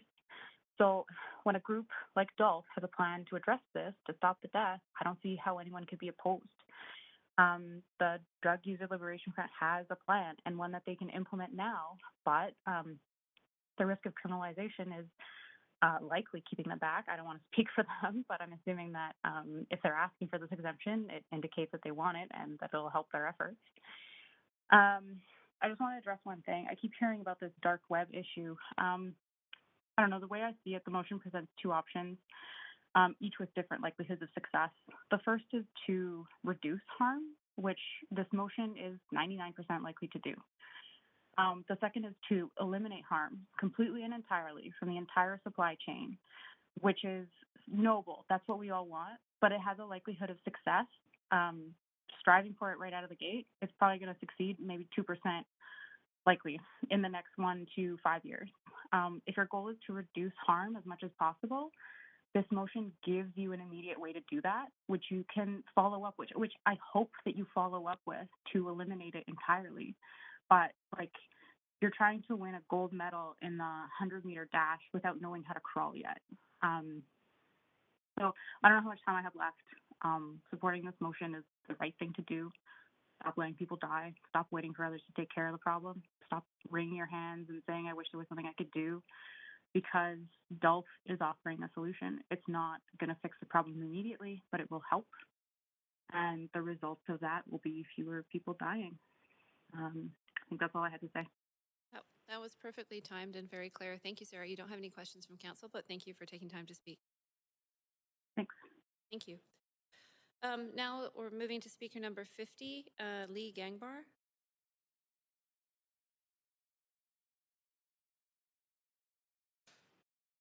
Hello.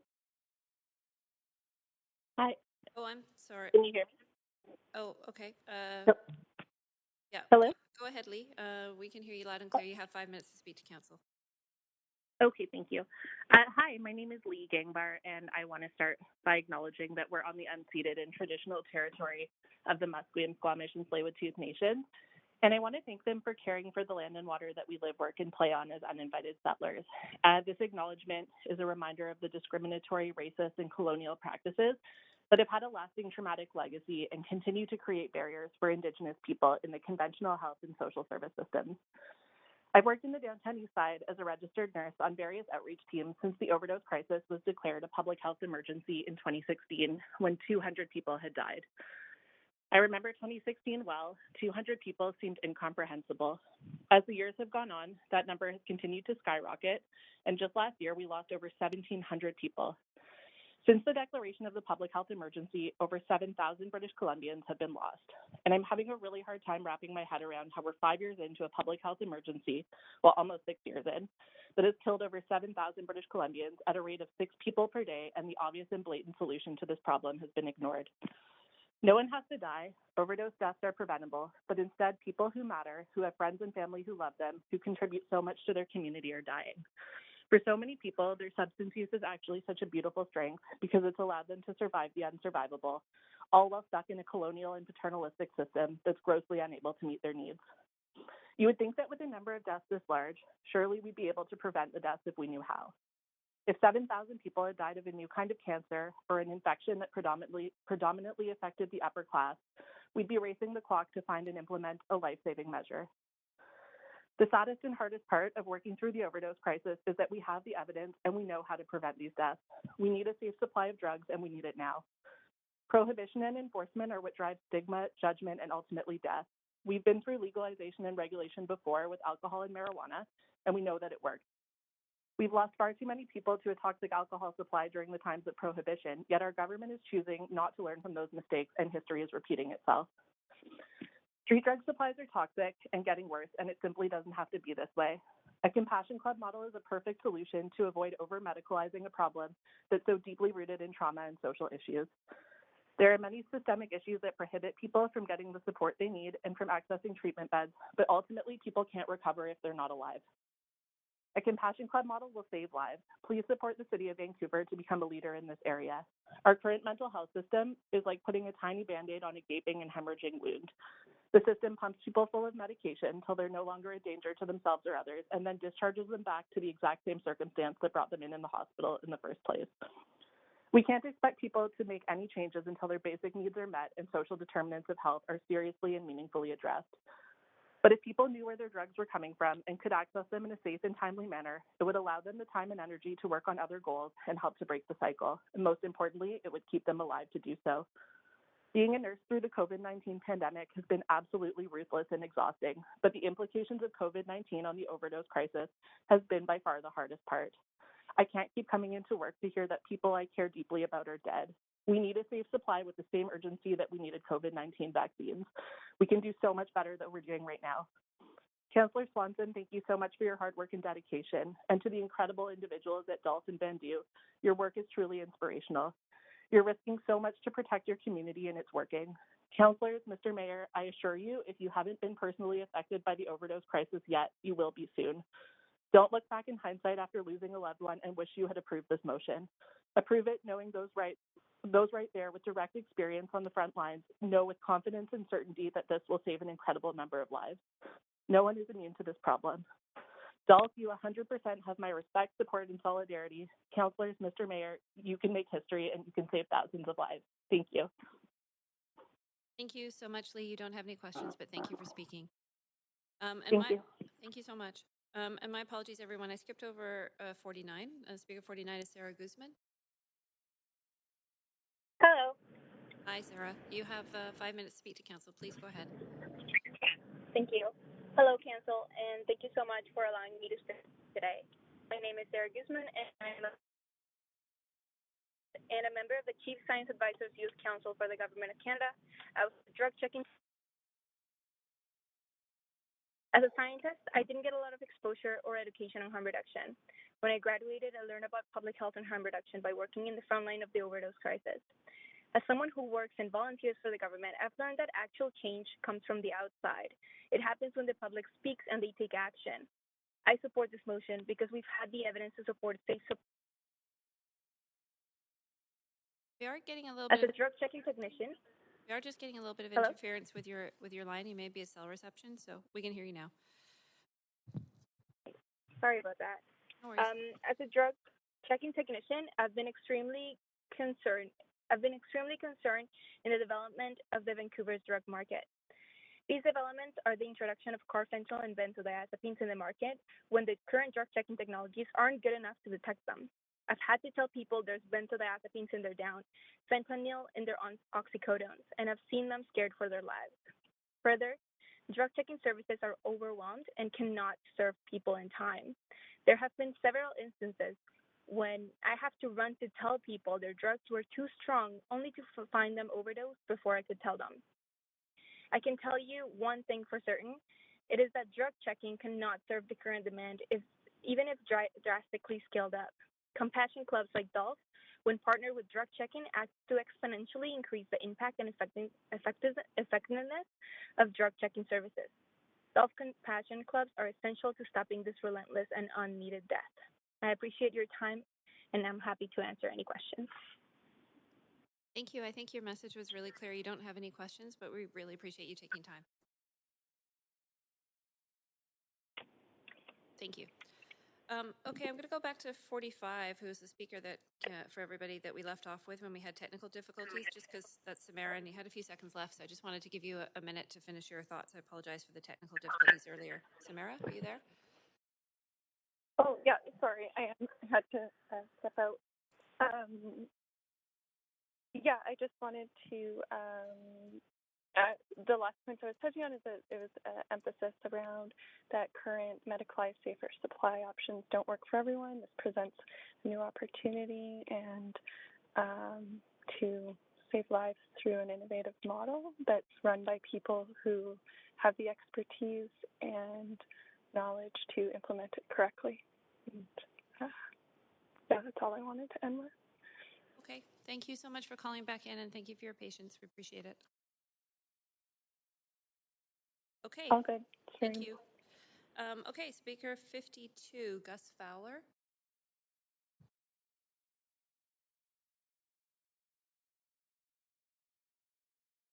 Not hearing Gus Fowler. Hello? Oh, there you are. Gus. Hello? Yep, we can hear you. You have 5 minutes to speak to council. Please go ahead. Thank you very much. Thank you for the privilege of being able to address council. Thank you to Councillor Swanson for introducing this motion, and thank you to all of the other wonderful speakers who have come before me. I'm also here to speak in support of this motion. Really, I think it's council's privilege to be able to support this motion. Heroin and other drug compassion clubs have been something that drug users have been asking for since at least the 1990s. I think Anne Livingston spoke to that earlier. And now we have a group of concerned and passionate individuals taking this into their own hands with Dolph at no small risk to their own personal safety and at no small expense.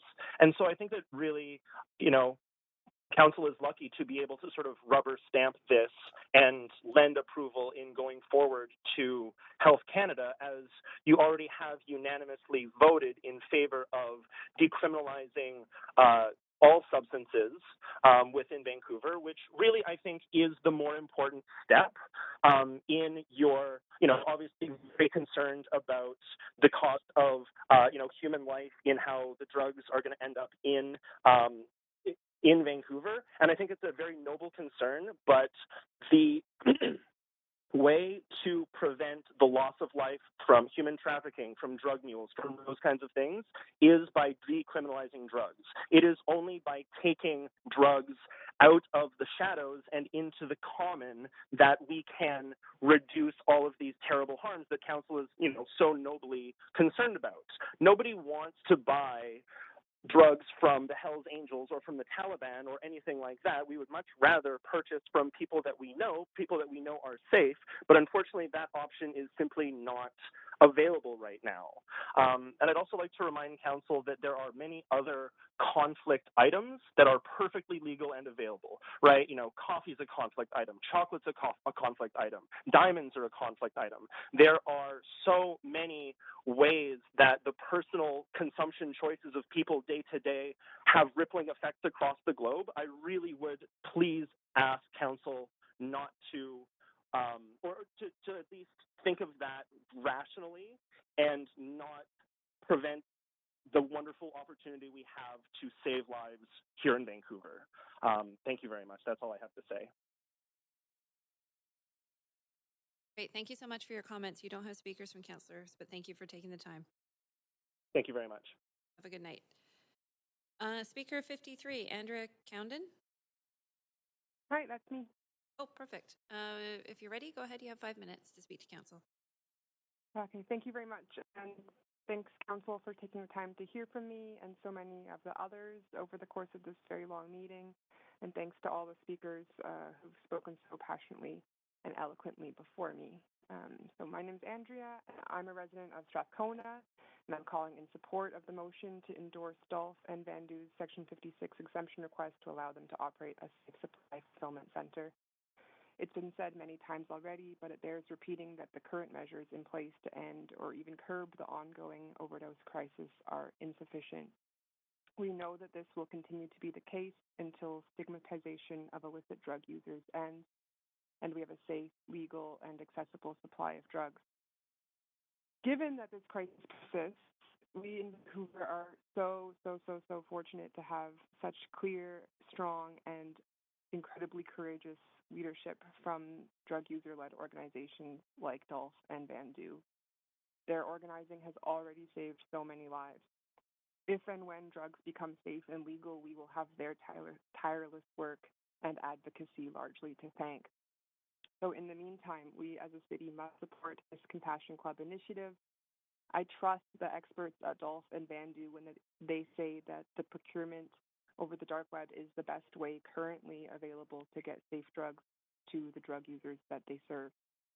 Surely whatever harms associated with that procurement method would be no worse than the harms of the illicit drug distribution system as it stands. The difference we need to focus on is that the proposed Compassion Club model can and will prevent overdose deaths and improve the lives of drug users in our city. Thank you so much for listening to me. Great. Thank you, Andrea. Thanks for sharing your thoughts with council. Good night. Good night. Speaker 54, Sarah Levine.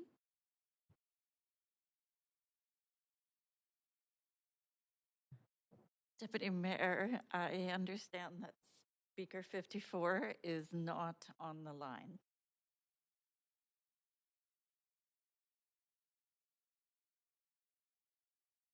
Okay. Thank you, Clerk. Okay, so what I'm going to do now, so everybody knows, is we have gone through the speakers list, but we're now going to go and recall and run through the speakers that we did not have on the line. So I'm going back on the list now, and we're going to commence so that council can follow along with Speaker 4, who is Caitlin Shane. Deputy Mayor, I understand speaker number 4 is not on the line. Okay, thank you. We'll move to Speaker 8, Megan Spears. Hi, yes, I'm on the line. Hi, I don't know if that's Megan or Megan. Megan, yeah. Megan, great. Go ahead, you have 5 minutes. All right. Hello, City Council. I am here today to speak in support of the community-led Compassion Club that my friends at Dolph have been working so hard on. Up till last year, I spent close to a decade working in harm reduction in the downtown east side and worked through the time period when the street drug supply started becoming really contaminated. Prior to 2015, overdoses were a relatively rare event, and I personally never once had to administer naloxone in my first few years of working in the neighborhood, despite the fact that I was working in places that catered almost exclusively to people who use drugs. The few overdoses I did intervene on were quite mild in nature. Sometime around 2015, that changed drastically. The number of overdoses we saw increased exponentially, and the severity of them was something that no one had ever really seen before. Every overdose suddenly required major medical interventions in order to be reversed. The death toll that we are experiencing as drug users and harm reduction workers is beyond what most people can fathom. Imagine coming into work and every single week you find out that 2 or 3 or more of your colleagues or clients have suddenly died. Imagine that every shift you work, you watch people you know and care about repeatedly reaching the brink of death, all while knowing that there's a simple solution to all of it, that being safe supply, but not seeing any movement from those in power. Witnessing so much death and near death in my workplace has been extremely traumatic to the point where I can no longer work, and I'm not alone in that. I'm telling you this because I don't think city council members or any other politicians have much of a clue of what the actual situation is like on the ground. If you did, there would be more action because it is a literal genocide. As far as existing medicalized safe supply programs go, they are without a doubt beneficial for those who are able to access them. They definitely reduce mortality from overdoses, and I do believe they should also be expanded. However, these programs have some major shortcomings. They require people to visit a clinic multiple times a day, wait in lineup, deal with bureaucracy, and so on in order to gain access. This causes many of the people who are the most likely to be killed by the contamination of the drug supply to fall through the cracks and forces people to rely on a sketchy and unpredictable street supply.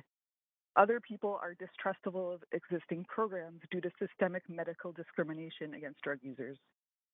Delft's model fills those gaps with their flexible and low-barrier approach, and the fact that clean drugs are being given by trusted fellow drug users makes it a more accessible option for those who don't feel comfortable or safe in a medicalized environment.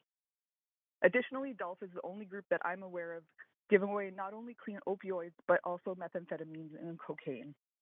I've personally known multiple people who were not opioid users at all, but were killed by contaminated stimulants. So this is also a life-saving intervention that has not been addressed in a real way by existing programs. As Delft's research shows, not a single person who has used the drugs Delft has supplied has overdosed, so that evidence speaks for itself. Last night and today, listening in on other speakers, I've heard a lot of concern from certain council members about Delft funding crime by their sourcing of drugs from the dark web. I would like to first point out that there is not another option. I would also like to say that it is offensive to me that you in your power would care about hypothetical criminality that can happen just as easily via the street supply chain more than stopping this tsunami of death that has been happening for so many years now. For shame. The lack of action that the government has taken on safe supply at any level is frankly disgusting. I'm not sure whether it's that you welcome the genocide of drug users or you're simply cowards who care more about John Q. voters' sense of so-called morals than the lives of thousands of people. Point of order. I was just about, thank you. I was just about to jump in on there, so I appreciate that, Councillor. Yeah, if I could just caution the speaker not to impugn the motives of councillors. I think that this is an opportunity for you to express your views, but if you could do it in a way that doesn't individually question the character and motives of councillors, we would appreciate that. Okay, I'm almost done. Either way, real action should have been taken years ago, so it's time for people for you to catch up with what drug users have been saying this whole time, and either create a real safe supply chain or get out of the way of those who will. Please take tangible and immediate action against this genocide by supporting this community-led Compassion Club model today. Thank you for your time. Thank you for your time, and you don't have any questions. So, Council, I just want to alert you that the clerk has advised me that we don't have the other speakers on their line, but there were quite a few that were not present, and we did have the technical difficulties. So, I think out of fairness, we're recommending we take a 5-minute recess.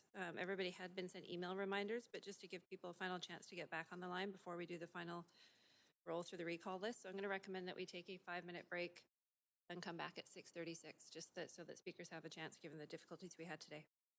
Okay, so we will reconvene at 6:36 p.m. Thanks.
Okay, Council and everybody, welcome back. I'm going to continue through reading through the list again. So now we've given everybody a chance to get back on the line. Next is speaker number 9, Marita M.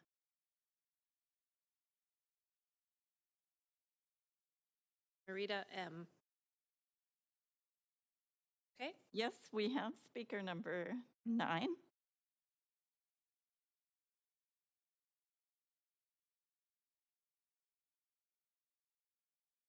Okay, Marita, can you hear us?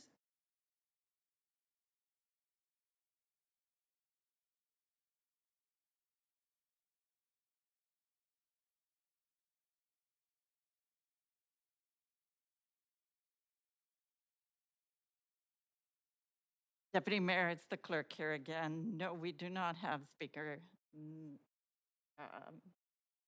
9. We have speaker 9 is not on the line. Sorry. Okay, thank you. Next is speaker number 11, Darylyn Tarnutzer. No. Okay. Speaker number 14, Ashley Said. Speaker 14, Ashley. No. Speaker number 15, Helen Thomas. No. Okay. Speaker number 19, Quinn Lawrence. No. Okay. Speaker number 20, Hillary Bison. No. Speaker number 21, Leila Mesgini. No. Speaker number 23, Jed Weiss. No. Speaker number 25, Beverly Ho. No. Speaker number 27, Mary Boyd. No. Speaker number 29, Colin McGrath. No. Speaker number 31, Ben Gurr. No. Speaker number 33, Julia Wong. No.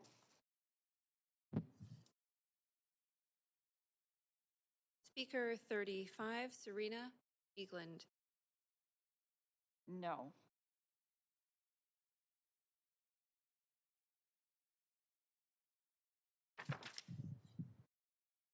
Okay, speaker number 39, Rianne Svelnis. No.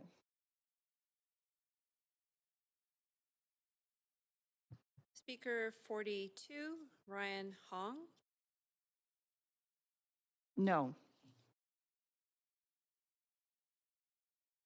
Speaker 43, Zoe Luba. No.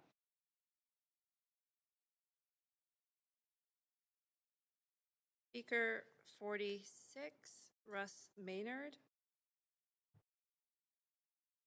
Yes. Great. Russ, are you on the line? Hello? Hi, Russ. Thanks for joining. there. You have 5 minutes to speak to council. Please go ahead. Okay, thank you. I just wanted to call in for support. I won't go over all the strengths because you've heard so many. I've actually been quite impressed with a number of the speakers that went over all kinds of. In fact, I would venture to guess that council are now almost experts on this topic.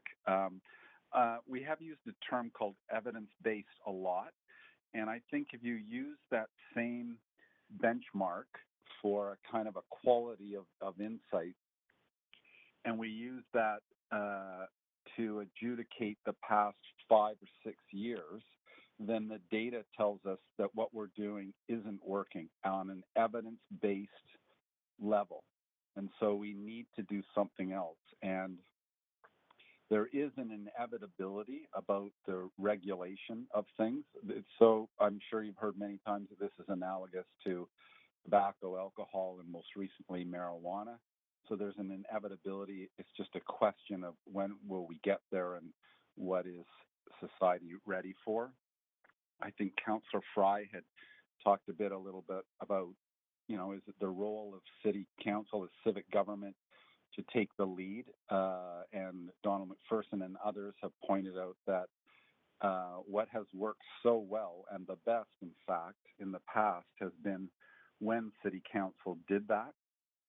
There's a rumor going around in the downtown east side that the VPD has come out strongly against this motion, but I would remind councillors who may or may not have been around in the early 2000s when Insight was a very strongly analogous topic to this one, very groundbreaking, very uncomfortable for society, very uncomfortable for VPD, and very uncomfortable for the civic government, that the police were against it. And I think that we would say resoundingly, Insight has been a success. And so I would ask that the council keep that in mind and adjudicate the weight of the VPD's opinion through the conservative and limited lens that may have on this issue. There have been questions and concerns about sourcing on the dark web. And I just would, again, encourage all of us to consider that if criminals or other people can source opiates or bring opiates to the market via the dark web, how is it conceivable that the resources of government, whether it be the provincial government or the federal government, couldn't do that, couldn't create a pharmaceutical quality opiate that would work for this proposal? And the proposal could be worked, if this is a make it or break it issue for council, then could we not have the option of making that a condition for the proposal to go forward? And so we would engage Fair Price Pharma to take the role of that concern that's come up over and over again in the last couple of nights. Another question had been around regional approach. Should Vancouver play a leadership role? I've touched on that. I think it always, or it often has, and it definitely should, because it's shouldering the majority of the weight of the number of deaths and the social problems that create so much of this carnage. And so we need here in the city of Vancouver a solution that works for the city of Vancouver. And I'll leave it at that, and I thank everybody for their time and hope that everyone can muster a deep consideration. This is hardly a typical request of council, and therefore full respect to the weight that's on your shoulders, and hope we can move forward in a way that really does not spin the wheels the way we have for the last 5, almost 6 years. Thanks, everybody. Great. Thank you so much, Russ. You don't have any questions, but thank you so much for taking the time. All right. Take care. You too. Okay. Speaker 47, Morgan Davis. Speaker 47. No, Speaker 47 is not on the line. Okay. Okay, Council and everyone listening along, that does conclude the speakers list as well as the recall through the speakers. So we'll now close the list and move to debate and decision. So if councillors would like to put themselves on the queue.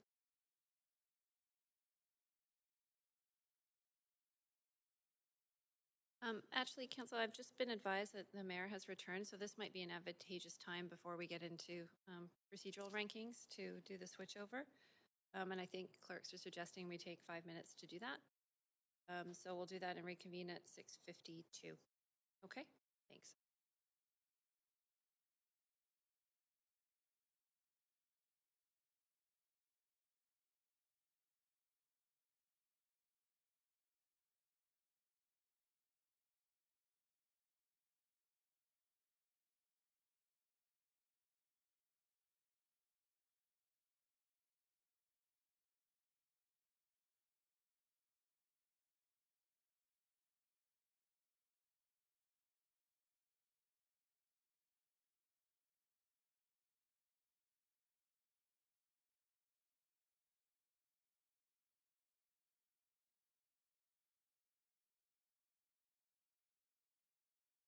Hey, clerks.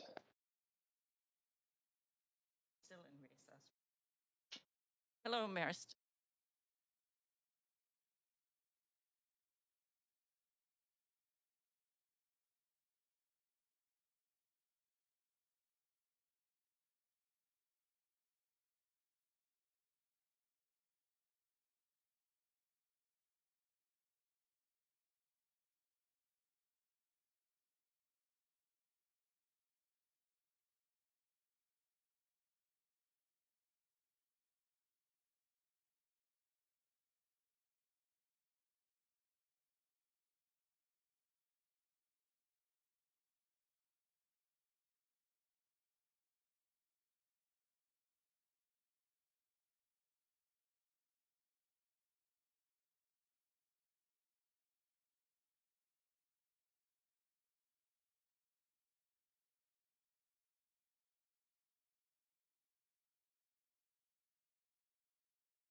Minutes is up, and you can start up anytime you wish. Great, thanks. And Council.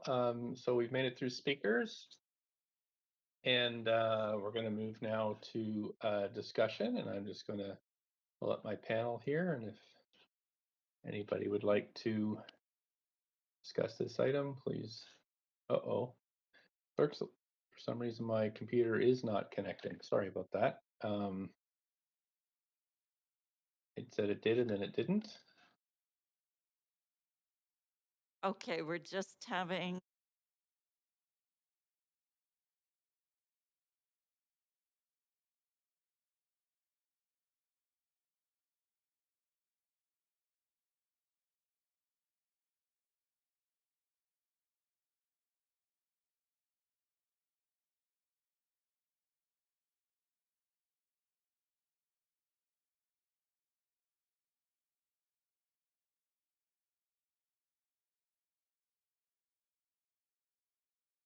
Great. Councillor Swanson, you're up for 5 minutes for debate and decision on this item. Yeah, I submitted an amendment. Maybe the clerk could bring it up. Sure. It's just an amendment to deal with some of the concerns that people had about the dark web. And I ran it by Dolphin, and they are okay with it.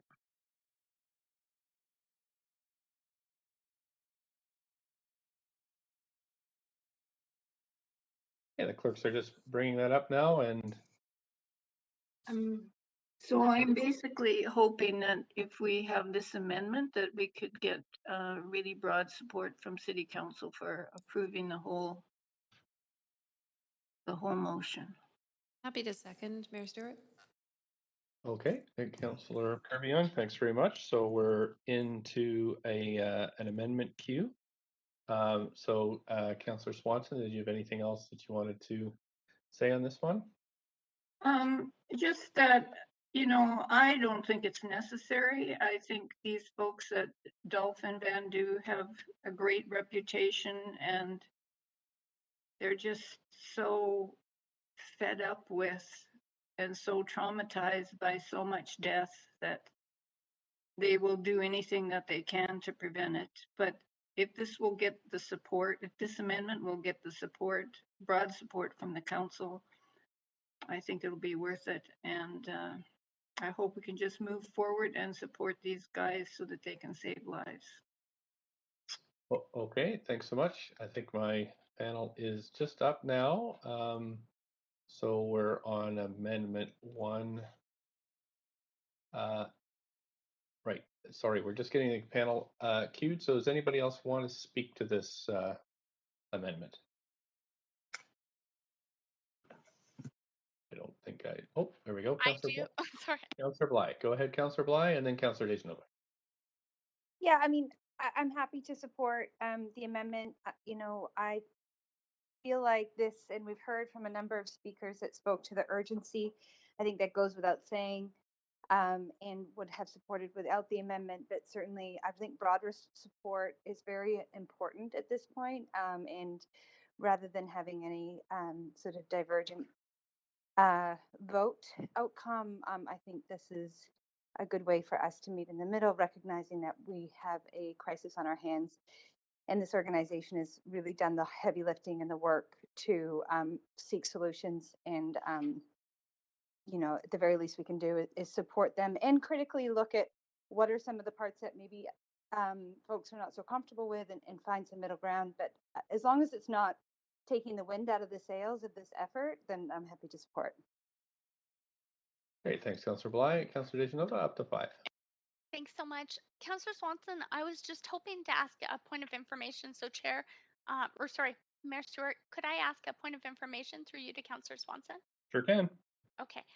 Councillor Swanson, I really appreciate this. It certainly, I think, works in the direction of the 4 pillars, which is to sort of take the power that organized crime has over vulnerable and marginalized people out of the equation. Here, I'm just wondering, in Dolph's very well laid out proposal, I understand that what they are asking for, though, is, and what they're currently doing, is purchasing this off the dark web. And they say that themselves, or the dark net. They say that themselves. So I'm just wondering, would you then be advocating for this and Dolph doing it this way? Because the further that clause that you have below it then advocates for Dolph's proposal, which doesn't advocate for what we're asking for here. So I'm advocating for this motion as it's written. Okay. So you'd be advocating for both ways, that we support Dolph through the way they're currently purchasing their product? I just want to make sure I understand. Dolph has put in a proposal to the feds, 2 proposals, one for funding and one for exemption from Section 56. And I'm advocating with this motion, I'm hoping that we will support those 2 proposals. Okay. This isn't talking about supporting anything else. Okay, and then just a point of information, which is more a clarification to me. Mayor Stewart, we're just voting on the red text, correct? Just That's adding correct. that in? Thank you. Yep. Okay, Okay, that's no all problem. from me. Okay, thank you. Councillor Carr, up to 5. Yeah, thank you. Very much appreciate Councillor Swanson bringing this forward. I didn't need this to be brought forward to vote for this motion. I seconded it. But I appreciate the effort on this part to bring more people on board, hopefully, from council, and send a stronger message to government around this the need to see this move forward. I also appreciate the fact that Councillor Swanson did reach out to DELF and that DELF said that they would be okay with this. I mean, the really important thing is that they already have stated clearly their preference is to actually purchase pharmaceutical grade cocaine, heroin, etc., from properly licensed and regulated producers. That's very difficult right now, but that is their preference, and as soon as that is feasible, I'm sure that they will proceed with that. Meanwhile, the important thing is saving lives. Anyway, I'll support this. As I say, I would have supported it without the motion without it, but I will support this in the effort to see if we can't get a larger consensus on council.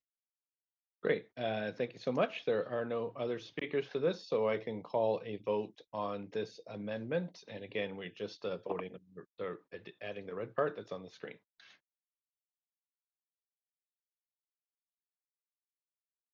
Go ahead, clerks, anytime you're ready. Yep, there we go.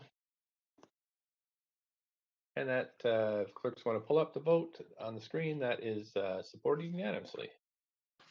Okay, so we're going back to the main queue. I have Councillor Dejanova next on the main queue. No, I'm sorry. That was for the amendment. No problem. I do have folks. I am on the wrong queue here, so I have. I'm going to put Councillor Swanson, then Councillor Boyle. Councillor Swanson, did you have anything else that you wanted to say? No, I'm good with this. I think Councillor Boyle is on next. Okay, I will put on Councillor Boyle. Councillor Boyle, you have up to 5 minutes on the amended motion. Thank you very much. And I also circulated an amendment, which is in line with the ask of the motion and what we've been hearing from speakers, asking the council direct staff to report back on possible strategies for creating multiple routes to safe supply within our own jurisdiction and powers within the Vancouver Charter. I know Vancouver on its own has led on this front in a number of important ways, and we've heard a lot of that. It's been a mix of advocacy and changes at the federal level and local leadership.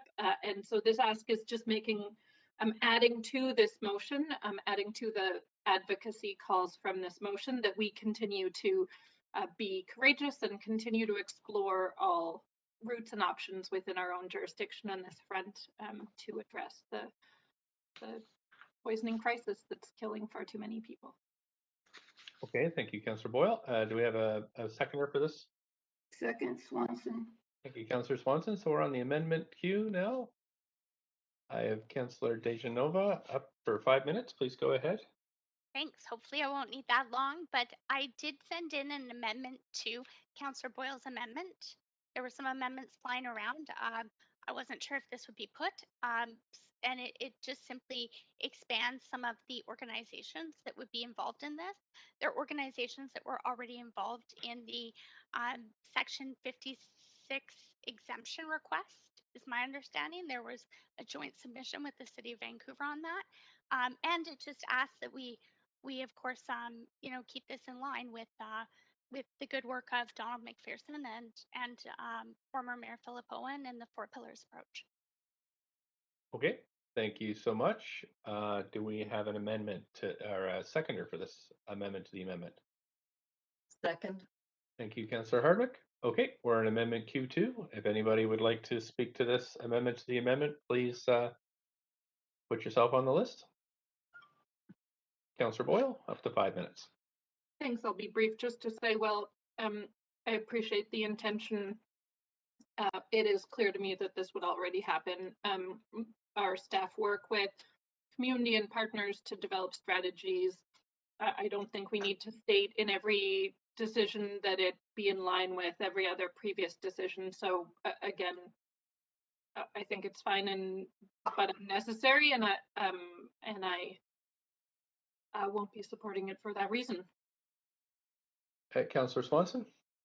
Yeah, I won't be supporting it either. I think the staff does work with as many people as possible, and there's lots of good people to consult about this, and I don't think we need to be bringing in the police department. Vancouver Coastal Health has already supported the Delph Vandu proposals. I don't think this is necessary. Thank you. Anybody else on this item? I don't see anybody on the queue, so I will call this vote on the amendment to the amendment.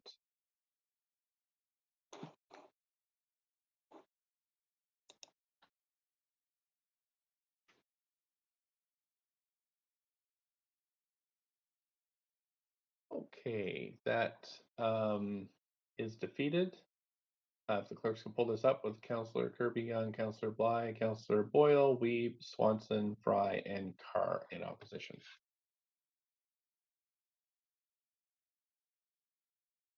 Okie doke. We're back to the amendment queue. Councillor Dejanova, do you have anything else that you want to add? Just that I'd like to sever the clauses. Okay. Final vote. Thank you.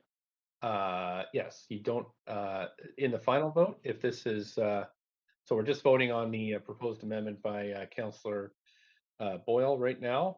Oh, sorry. Yes, my apologies. It's been a long day. Yeah, no, I A got you. long few days. So yes. All right. Thank you. Okay, great. Councillor Swanson? Yeah, I think this is a great amendment. I think it moves council from just talk and advocacy into action. And what's been lacking here is government action. Well, as all of our speakers said, as bodies are piling up, literally, governments are dithering. So if we could be at least one level of government that wouldn't dither, I think that would be fantastic. And maybe it can push the other governments to get their act in order too. Okay, thank you, Councillor Swanson. Anybody else on this amendment? Okie doke. Let's call the vote on this guy. This one, sorry. Oh, Mayor Stewart. I was on the queue, but that's okay. Oh, I'm sorry. You must have been a late edition. No. That's okay. It's all right. Okay. I'll save my comments. Okay, great. If the clerks want to call the vote then, please.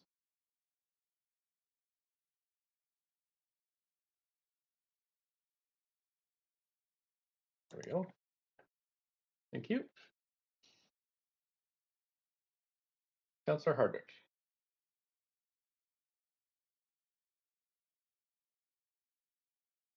Councillor Hardwick? Oh, okay, great. Thanks. If clerks could pull that up, please, on the screen. That passes with Councillor Dejanova in opposition. We're Councillor Boyle. Anything else on this one? Just to say that I am very happy to support the full motion and grateful for it coming forward. The speakers we've heard from were incredibly powerful, and of course we absolutely need to do everything that we can. And so I will support this, and I will add my voice however I can in the advocacy that we need to be doing to find solutions much faster on this crisis. Thanks. Thank you. Councillor Dejanova? I'll take myself off the queue for a moment. I just have to fix my microphone. Thank you. Councillor Carr? Yes, thanks, Mayor. I just thank Councillor Swanson for bringing this forward. I was happy to second the motion.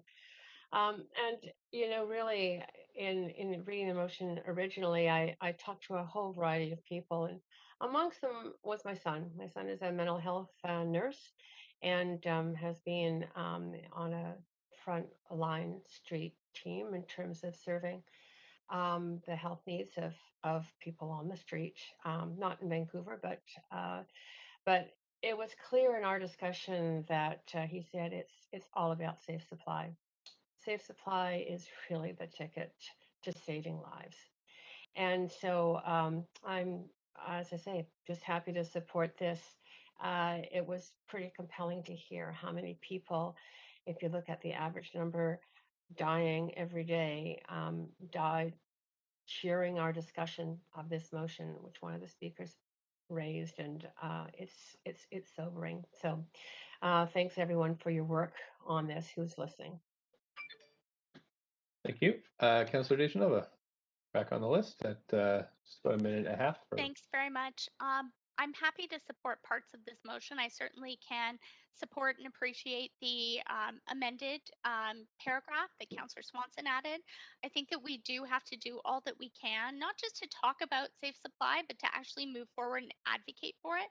But I think what we really need to do is look at that being safe supply, not just safer supply in the fact that it can actually cause harm for other groups of people. And just because we don't hear about those people or maybe see those people in numbers, they are a part of the harm that's created by the funding of organized crime. And I think that that's really important to consider.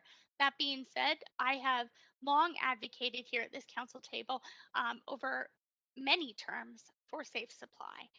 It's not lost on me. I have friends who've died from overdose deaths. I have checked a family member into rehab, and I have watched people relapse. I understand that there is no quick solution.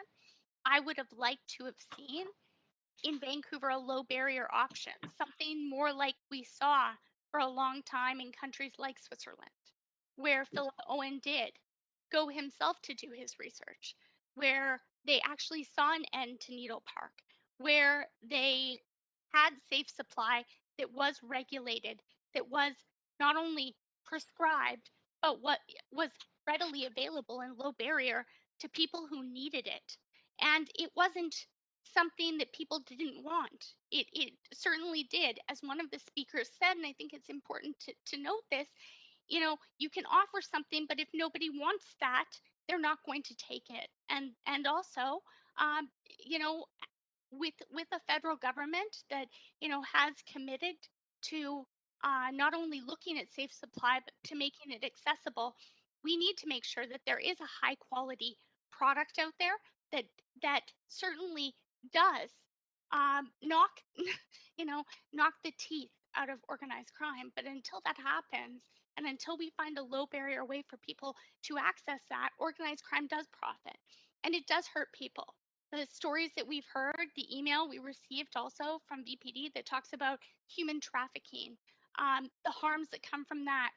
We received a presentation, it was actually on cannabis, from Vancouver Coastal Health themselves about the harms of organized crime and funding things through the black market instead of in a legal way. And we have to focus on those ways. That was about cannabis, and maybe we will get there with this. But my concern would be for public safety and the fact that we do have an organization that currently has said that they are buying their product through the dark net. And that concerns me because I also know people who have been the victims of human trafficking, of sex trafficking. And it's heartbreaking to hear those stories on the other side of it. So if we talk about climate change and climate action and what we have to do, and we talk about climate refugees, what about taking care of the other people who are harmed by the dollars spent with organized crime? We're at 5 minutes. That being said, I do support safe supply, and I just ask for a severing of those paragraphs. Thank you very much, Mayor. Thank you. We'll do that on the vote. Thanks very much, Councillor Weed. Up to 5 minutes. I want to thank both people on the ground every day in our city and around the province that are dealing with this firsthand. Up to 6 people a day, friends, family, neighbors, teachers, kids, are dying, and we need to be doing more. One of the speakers talked today about political leadership and how we need to move forward as quickly as possible to do as much as we can. I know we voted unanimously on a component of this that I did not need, because I think I want to do everything possible to not slow this down and to provide the safest drugs as possible, to make sure we have organizations that are providing the medical services that are needed. This is a crisis. It's dangerous. It's tough. People working on the front lines, the heart goes out to you. I know how many people you've lost, how many people every day, and you continue to show up to work and help people stay alive. So thank you, thank you, thank you. And I'll be voting in support. Thank you, Councillor Weed. Apologies for the background noise. Councillor Dominato.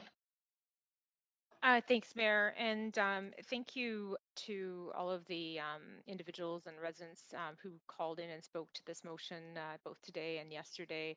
I want to acknowledge I really appreciated there was, and I can't recall his name, there was a gentleman I asked some questions of, and it was with respect to the motion and sort of framing of it, and that in engaging this Compassion Club, that there is a desire to be working with licensed regulated producers and suppliers, that that's the preferred approach. And so I appreciated the clarity of sort of answer around that, and also hearing from Sarah Blythe today as well around some of the opportunities that are presenting themselves. And so a couple of comments I just want to speak to, because I think one of the, I guess, the emerging concerns for me as I was hearing a couple of the speakers is potentially the assumption that those of us who are serving on council are maybe not in touch or connected to these issues. And I guess for myself personally, I really wanted to reflect back that actually I think all people are touched by the opioid overdose crisis and addiction. Personally, I've watched my stepdaughter's sister lose her father. He took her out for dinner, and then he died of an overdose in his hotel room in Prince George. And now my husband acts as a surrogate father to her, sending her birthday presents and gifts and calling her. Um, and so it does touch all of us. And maybe it isn't on the downtown east side, but we are seeing this play out both in our downtown core on the streets, but also in people's private homes as well, as we know many people are overdosing alone. And there is an absolute crisis around a tainted drug supply. So I wanted to reflect that, because um, I am very much moved by this issue, and but I still feel compelled to ask questions when motions come before us, particularly member motions where we don't have the benefit of getting a report and a whole bunch of additional research. And so I appreciate that there was an opportunity to sort of ask some questions over the course of this motion.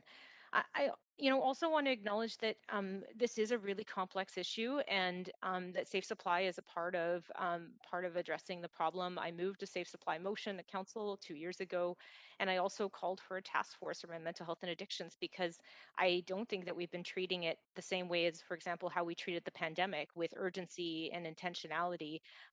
And it seems to have gotten even more complex, particularly exacerbated by COVID as well.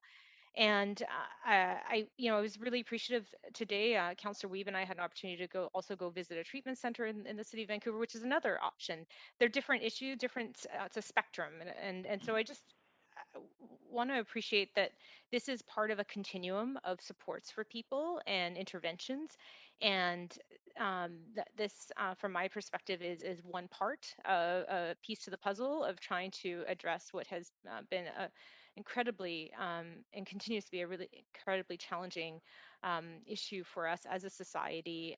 And so I appreciate that this has come forward for consideration at council, and I just wanted to voice some of those thoughts. Thank you. Thank you, Councillor Dominato. We have Councillor Swanson next. Yeah, I just want to thank all the folks at Dolph and Van Du, especially Eric Nix and Jeremy Calicum, who have just worked so hard to save lives and to come up with this proposal so that they can save more lives. I think it's an incredible an incredible way to respond to the trauma that you're facing every day by trying to get political change that will eliminate that trauma. If everyone could respond that way, it would be fantastic. I also want to thank Karen Ward for suggesting the last part where we call for city action on this. And I want to thank all of the speakers. I think you were so eloquent. I've been tweeting that everyone should listen to all the speakers. Anybody that wants an education about drug use could start at the beginning of where our speakers started and just listen and learn so much. We have, not only the people who use drugs, but also the scientists who study drug use, the doctors who treat people who use drugs, the community groups who set up programs for people who use drugs. And they're all saying the same thing, which is that we need a safe supply that people can access. It's really quite disturbing that we can have so much unanimity, like not one speaker who opposed this, and still have no government action. And that's why people like, and groups like Dolph and Van Du have to start out doing what's necessary, even when it's not legal. And that's how a lot of good change happens. And I really respect them for it and thank them for it. And yeah, I hope this passes, and I hope we can move forward and really help with this Compassion Club model as a city. Councillor Swanson, I have put myself on the list, and as Just a point of privilege, Mayor Stewart. I'm okay. sorry. I was hoping, just because the motion's been amended, before we vote, could we have the final motion emailed to us if possible? Sorry to interrupt. Just wanted to see it. Sure. If I could just ask the clerks to do that. If I could ask Councillor Kirby-Young to take the chair while I make a few remarks, if that's okay. Yeah, absolutely. Go ahead, Mayor. Thank you so much. Okay. So thanks to Council for all their work on this item. Thanks, Councillor Swanson, for putting it forward, and the good amendment by Councillor Boyle. Thanks to all the speakers for coming out and once again sharing their stories. I don't think this is a tough crew to convince that this is an important thing to do, but it is important nonetheless to share and to understand people's pain. Oh, sorry, that's my puppy. 1 second, please.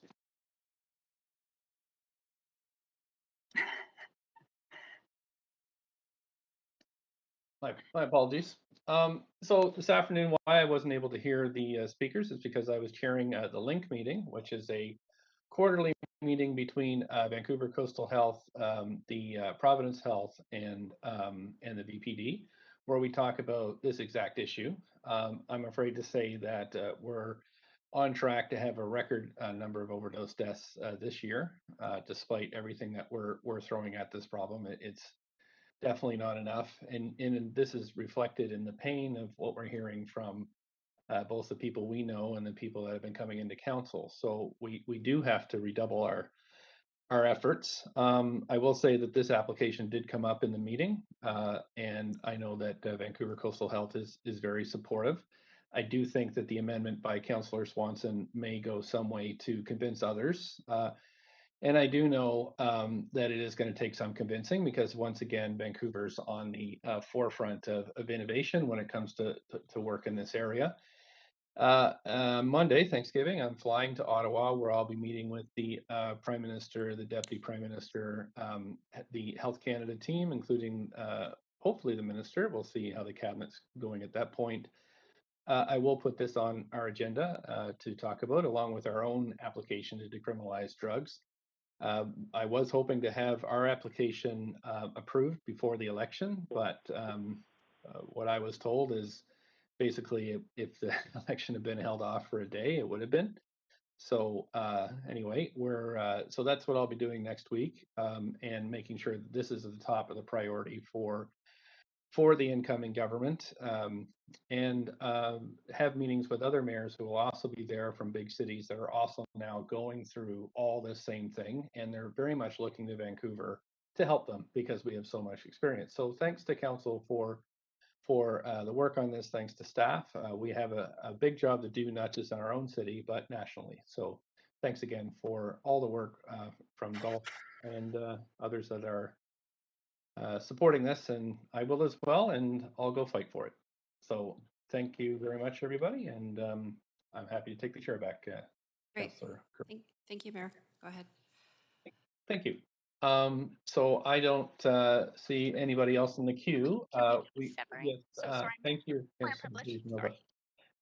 So I will we'll have to sever this, and just looking here.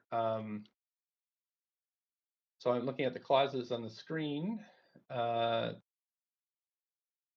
So Councillor Dejanova, you wanted, which portion would you want? I'd want all three paragraphs. So I understand that one paragraph starts with therefore be it resolved, Yep. that the other one's further that, and the other one's at and further that. That's So all I was three, going to read to make sure I was correct. so 3 separate votes. Yes, please.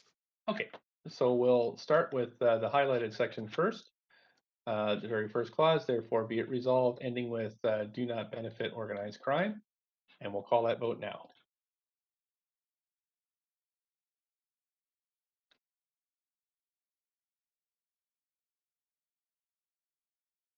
Thanks, Council. That has passed unanimously. We'll go on to the second clause, which is, oh yeah, thank you, clerks, for pulling that up. Councillor Hardwick absent for personal reasons there. Second in yellow, further that the council has the merit of right to the federal government. We'll vote on that one.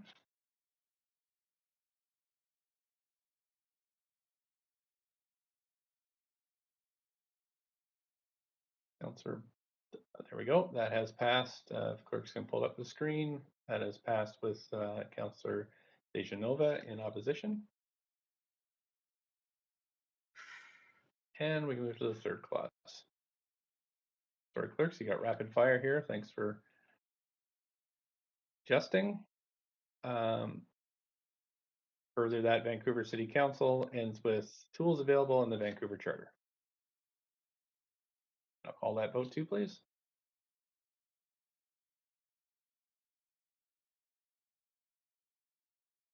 And clerks can pull that screen up. That has passed with Councillor Dejanova in opposition. Okay, thanks very much, Council. That's it for this motion. And we're moving on. Oh yes, sorry. There is also a whereas clause that needs to be adjusted. Clerks, we're done now voting on the main motion. We can just go straight to the whereas amendment. That's the question. Yes, the clerk here, yes, that's correct, Mayor Stewart. Okay, great. And do we, was the, who's initiated the amendment to the whereases? This came from Councillor Swanson, but it has not been moved or seconded yet. Right, yeah, so Councillor Swanson, I'll put you on the list on the main queue, and you have up to 5 minutes. Yeah, I just wanted to eliminate this whereas in order to make it consistent with the motion that passed. Second, Councillor Dejanova. Okay, thanks very much. Great. I'll put us on amendment queue. Does anybody want to speak to this one? I don't see anybody on the queue, so I will call the vote on eliminating this clause. Clerks, there we go. Okay, thank you. Councillor Fry, Councillor Boyle.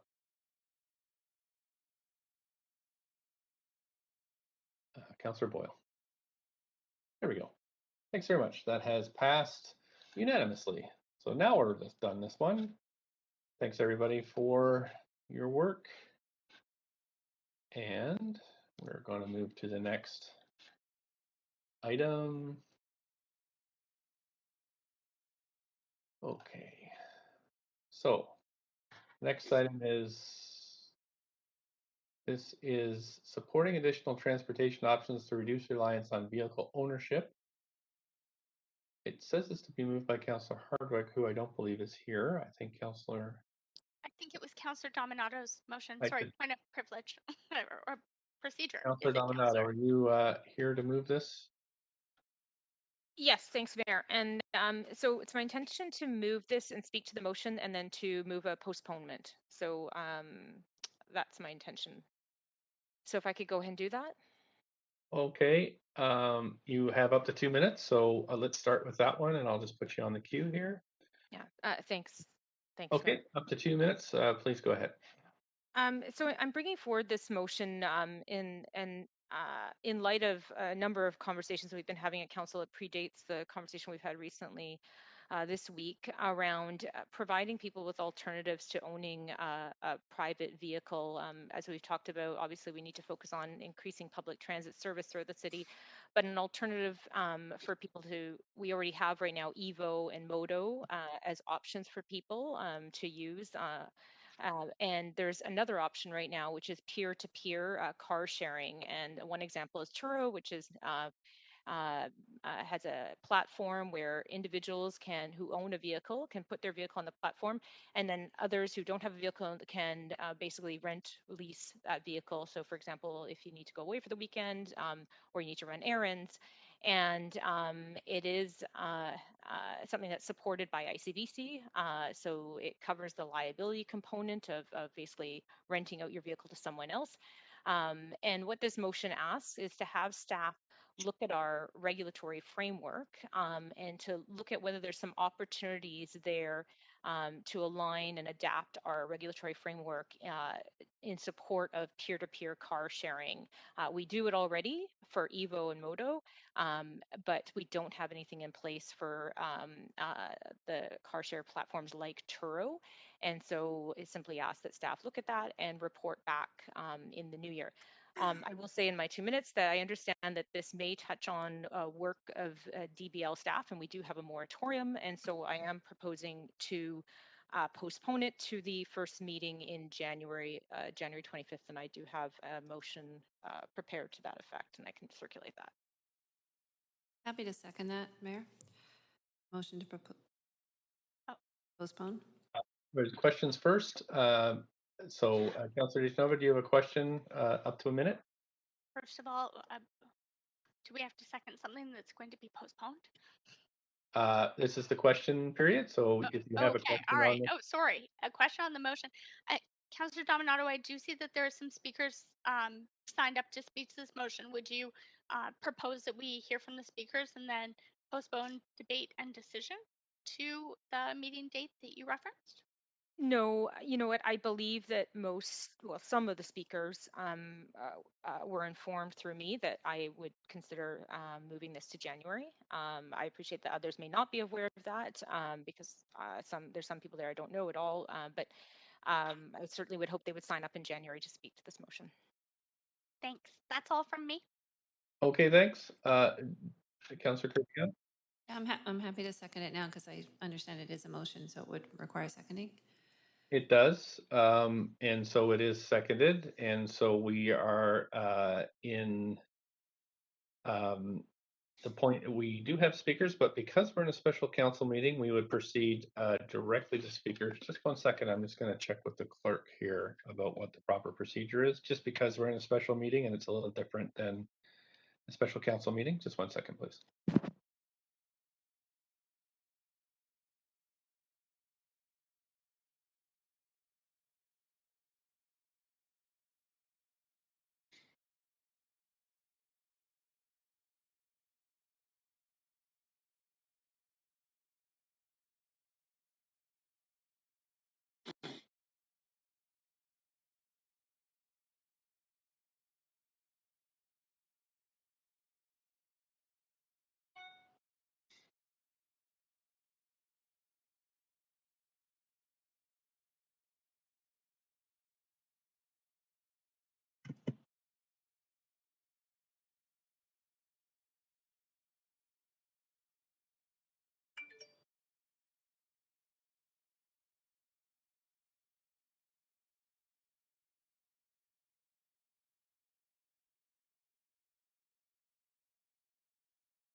Mayor, perhaps when the clerks come back, we could also get confirmation that if it's on the agenda on January 25th, that speakers will be able to sign up at that time or in advance of that.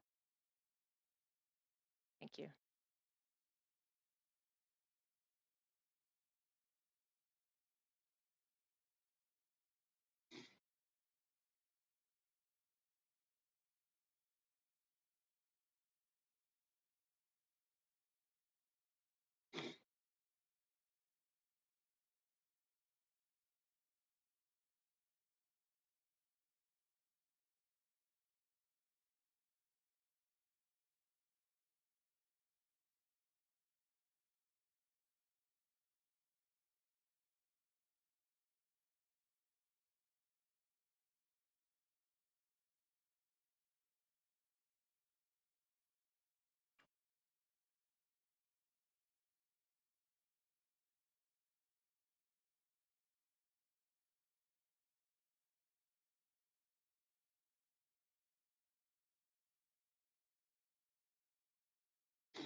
Okay, council, it's just a little different here because we're in a special council meeting. So what I need is a motion to, so ordinarily what we would do is motion is moved, a motion is second in a special council meeting, we would move directly to speakers. But in order to afford Councillor Dominato the floor, we'll have to just suspend the rules in order to do that. So can I have a motion to that effect, to suspend the rules to go directly to debate? And that would give you the floor, Councillor Dominato. Okay, Mayor, can I just ask a clarifying question? Because my intention is not to go to debate, is to actually postpone any debate and discussion of the motion to January. You know, but I don't have any way to give you the floor. Oh. That's the problem. Okay. Because it's in a special council meeting. Is so there? Moved, so moved to yeah. Okay, thanks. Seconder to suspend the rules? Second, Councillor DiGenova. Okay, thanks. All in favor, yay? Yay. Yay. Opposed, nay? Okay, so now see Councillor Kirby and Councillor DeGenova on the floor, but if you're if you want to cede the floor, then we can move this off to the 25th of January. Is that okay for Councillor Kirby and Councillor DeGenova? Yes. Yep. Okay, great. I'm on the queue. I do have a point of information, a point of procedure, in fact, to the Okay, clerks. point of procedure. Sure. Is just to clarify, can speakers sign up in the January meeting? Because that was my understanding. Yes, this will be now like a regular referral. Okay. So your motion will be to refer this motion to be heard at the January 25th meeting. Okay, and speakers will be able to sign up. Okay, That's perfect, because I know a number of them wanted to speak. Just double checking, clerks, that's correct? Yes, that is correct. Great, okay, Perfect. do we have a seconder for this? Second, Councillor Kirby Young. Thanks very much. All in favor, yay? Yay. Yay. Opposed, nay? Great, thanks so much. That completes this item, which will now be heard on January 25th, and speakers are encouraged to sign up with the clerks to speak to this item then. Okay, thanks so much. We are on to item number 11, which is our last item on this agenda, which is public safety evaluating, addressing any impacts of City of Vancouver actions on neighborhood safety. And this is to be moved by Councillor DeGenova. Yes. Let's put you on the proper queue here. Let me just clear this. And Councillor DeGenova, whenever you're ready, up to 2 minutes. Thanks very much. Thanks, Mayor Stewart. I have brought this motion forward after hearing from a number of businesses, hearing from residents and resident association groups and others that there are issues in their neighborhood that they would like to find a compassionate and balanced approach to, but at the same time, they don't feel that they're being heard because they can't take the time off work. They'd have to close down their shops and their small businesses to be up here with us at City Hall. I know that we all individually possibly have experienced our own public safety issues, and I understand that public safety is a job of the police, but I think that the city also has a role to play in that, and our job is to hear from the residents in the city of Vancouver and the small business owners, the people who make our city what it is. So I'm hoping that in looking at this and also balancing this with possibly a model of complex care, and in my motion, council, you'll see that I've also included Redfish and some information about the Redfish Healing Center and the types of models of complex care that we see coming forward that unfortunately we're not seeing in the wraparound services that we currently have for vulnerable and marginalized people who need that. And I do think that it's important that we give people, who are homeless a home, but I also think that they need to have a dignified living situation. And sometimes that means more than just a front desk clerk and some meals. Sometimes that means treatment services, mental health clinicians, and it goes on and on. catered to each model. So for that reason, I'm putting this forward. I've looked at some quick starts and solutions that will meet the needs of some of these businesses that can't get insurance right now, some of these residents who are scared for their safety, they're scared for their children, they're scared to walk down their streets, especially in particular neighborhoods where the media has reported incidents of violent crime. And for those reasons, this is what I'm moving forward at council, and I'm hoping that we can come together and collaborate. Again, this would be some quick start actions and report back from staff, but it would also be what I consider a compassionate approach and asking for what other municipalities in Metro Vancouver are asking for in wraparound services, which is considered complex care amongst ministries beyond BC Housing. And I know BC Housing currently is working with other ministries such as the Ministry of Mental Health and Addictions, Vancouver Coastal Health, and others like Community Living BC, the Ministry of Health itself, and also MCFD. We have to also look at complex care models for kids who are aging out of foster care. So I'm hoping that what we can do is come together on this, and I'm happy to take questions. Thanks. Councillor Weave, up to 1 minute. Yeah, first question, you talked about small businesses and communities not being heard. However, in the motion, it talks about BIAs that already have a mechanism to be heard and don't represent a significant amount of the businesses and the community. Can you talk about why other elements of people or stakeholders aren't included in this conversation? Well, as I've heard from some of my council colleagues before, sometimes what we need to do is look at quick starts and ways to engage people in a conversation, and that doesn't mean the conversation ends there. That's a very good question, Councillor Weeb, and you and I had a conversation about this earlier, and I'd welcome amendments if you'd like to expand the membership of associations that would be involved in this. And I wouldn't see this as the only opportunity, but a start to really hear from some of these businesses beyond the media what they're experiencing. Okay, and second question, why do you think the Vancouver Police Department isn't sharing these updates? And we're So actually and just at do 1 you minute. think it's properly reported? We're just at the 1 minute, Councillor Weeb. You can So ask me as a point of information later if you want, Councillor thank Weeb. you, Councillor Kirby-Young. Yeah, seeing no other questions and knowing we have a lot of speakers, Mayor, I'm happy to second the motion. Thanks so much. Right, so the motion's seconded. We're now going to move to speakers. And Council, if you just bear with me, I will pull up my speakers list.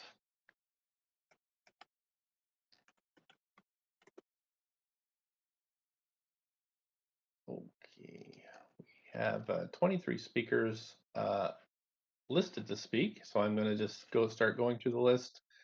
And the first speaker, clerks can help me as we go through this, John Clarides. Clarides? Sorry, I don't have my glasses on. John Clarides? It is the clerk here, Mayor Stewart, and speaker number 1 is not on the line. Okay, thanks so much. And again, I'll go back through and call the names again of those speakers who were not here for when their name was called the first time. Second speaker is Nadia Ayed. No. Okay, thanks. Council speakers 3 and 4 have withdrawn. Speaker number 5 is Eddie Elmer. No. Okay. Speaker number 6 is Michael Geldert. Yes. Thanks very much. Michael Geldert, you have up to 5 minutes whenever you're ready.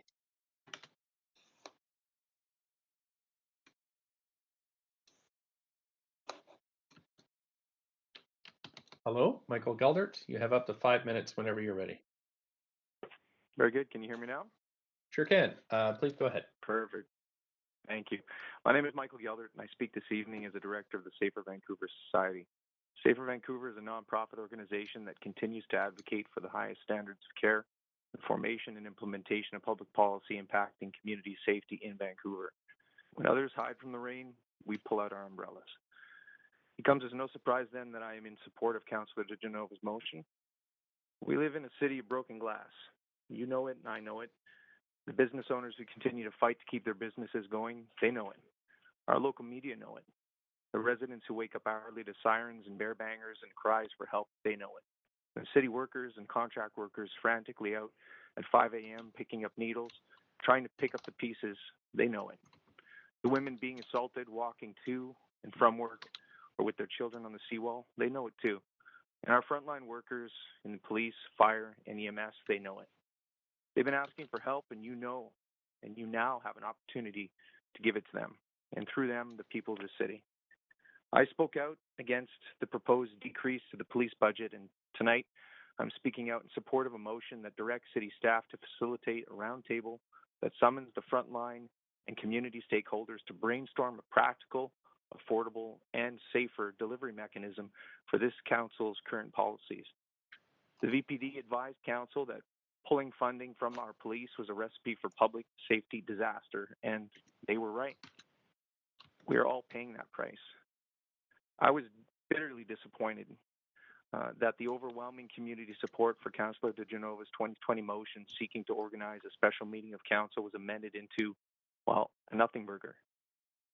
The Safer Vancouver is the bedrock of a vibrant and healthy city, and this council put public safety at the bottom of its list of priorities for 2021.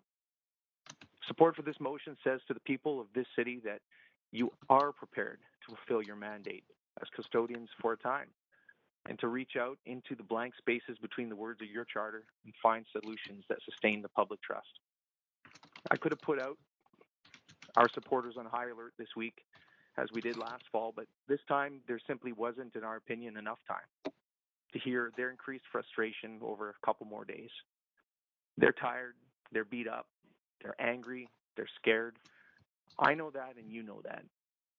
I support this motion on behalf of the Safer Vancouver Society in hopes that this council is now prepared to support the restoration of Vancouver to the city of glass. You have an opportunity tonight to put aside the politics and the divisiveness on council to send a clear message to the residents and the business owners of this city that they won't be left to pick up broken glass alone. You've spent the goodwill of the people in this city, and it's time to make a deposit. And subject to any questions, thank you in advance for voting in support of this motion. Thank you. You do have questions. Councillor Weed first, up to 3 minutes. Yeah, thanks for coming to speak today.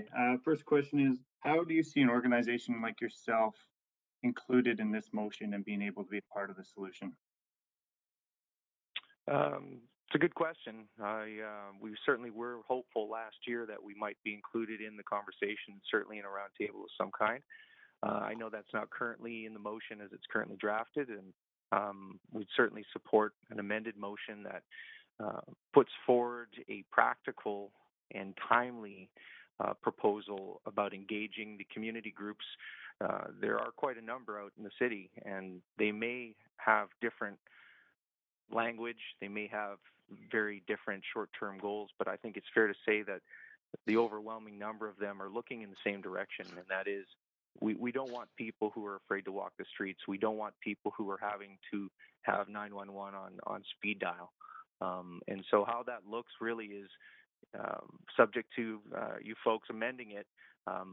You know who the community groups are, and certainly we're prepared to step up to be part of that conversation. Okay, because it talks about the VIAs. The second part talks about participation for residents in safety programs and CPCs, and the last is asking for information from the police. So I'm wondering, what parts do you see as of this motion are really going to be hitting the ground running to improve the public safety of the city? I think it's really reaching out and saying, we're city councilors and we all love this city. I believe that all the councilors do. And I don't think it's fair for city councilors to sit there or stand there in chambers or at home and have to come up with solutions on their own. And I don't think it's prudent, to the extent that there are options available, to rely exclusively on staff. And I think that's the way I read this motion is we do have other stakeholders in the city, and we have the VPD, and we do have Vancouver Coastal Health and BC Housing, potentially BIAs, potentially community groups who could be resources, who frankly have been in their various ways demanding for a seat at a table where they can have their bluff called. And frankly, I think this is a fantastic opportunity for all of the councillors to say, well, you know what? There's a lot of people in this city who've been chastising some of us for not welcoming them to a table to actually share what it is that they feel we're not doing right, well, we're going to offer up an opportunity for you to do that. Okay, thanks so much for coming to speak today. Appreciate it. Thank you. You Thank you. have a question from Councillor Dejanova. Please go ahead, Councillor Dejanova. Thanks very much. Then thanks for waiting 3 whole days to speak. I think you're probably right. I've had a number of speakers say that they've sent their comments into all of council and they weren't able to wait, such as Eddie Elmer and a number of others who asked me to note that. I'm wondering if you would be concerned if the time frame was to be extended on this, and if there wasn't to be a report back to council in a timely fashion, considering the daily updates we receive in the media from Vancouver Police about the violent crime, what we see in the media from these shop owners, what we're hearing about from the nonprofit operators who simply on a shoestring budget can't do any more with their dollars than just have a front desk clerk. Do you think that it's important that we act now, and how timely do you think that has to be? Do you think by the end of the year, like Q4 as I'd written, is reasonable, or would you like to see a different time frame? Thanks for the question. I wasn't going to mention this, but I guess this is the best way for me to provide the answer.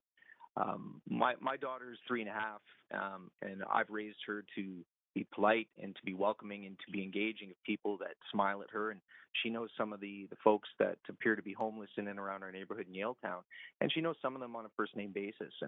And I thought that was fantastic. And 2 weeks ago, we were walking down Seymour Street, and she decided to do what she's been doing for a year and a half. And she smiled at someone and just waved and said hello. And the person, and I can't repeat the language, but the person chastised her. And I haven't been that mad in 20 years. And this is the type of thing that is actually increasingly happening on a daily basis, where we are really at a tipping point. And I will do everything possible to encourage people to harness their compassion, to reach out to the outlets that are available to us. But there comes a point where the community is simply going to snap, and I'm very concerned about that. And I really don't think that kicking this down to find the best possible way to get all of the very smart people at city staff to figure out a way that this doesn't run afoul of some policy or some procedure is going to do it. I think the rough and ready approach. Can I ask, do you want to see something by the end of the year, though, coming back from our city staff on this? Absolutely. The sooner the better. Thank you so much, Michael. Councillor Kirby-Young, you're up for 3 minutes. Yeah, thanks for speaking to Council, Michael. I just wanted to kind of build off some of your comments, and I wonder, I'm not if you mind sharing, like how long you've lived in the city and how much of a tipping point you think we're at right now in terms of what you're seeing. I know you gave some very specific examples. Sure. I've been in Yaletown since 2007. And I've been a lawyer, largely small business lawyer, tons of nonprofit work, helping nonprofits get set up for most of that time. Very community-oriented person, sort of by nature. And I feel that I quite honestly have had the pulse of the city, at least in this community. And it is just unbelievable to me what I've seen in the last 2 years, especially. And it is actually getting worse. And, you know, I'm not even going to refer back to any of the statistics that, you know, anybody can throw around here. I'm going simply on what I know and what I observe. I have a dog. I'm walking several times a day. I'm very friendly with my neighbors. And then as a director of Safer Vancouver, we have hundreds of people telling us all sorts of stories. And it has been more effort for us to not continue down the road of inflaming people's passions and fears over the last 6 months. But we have made a decided effort not to do that because, frankly, I don't know that helps.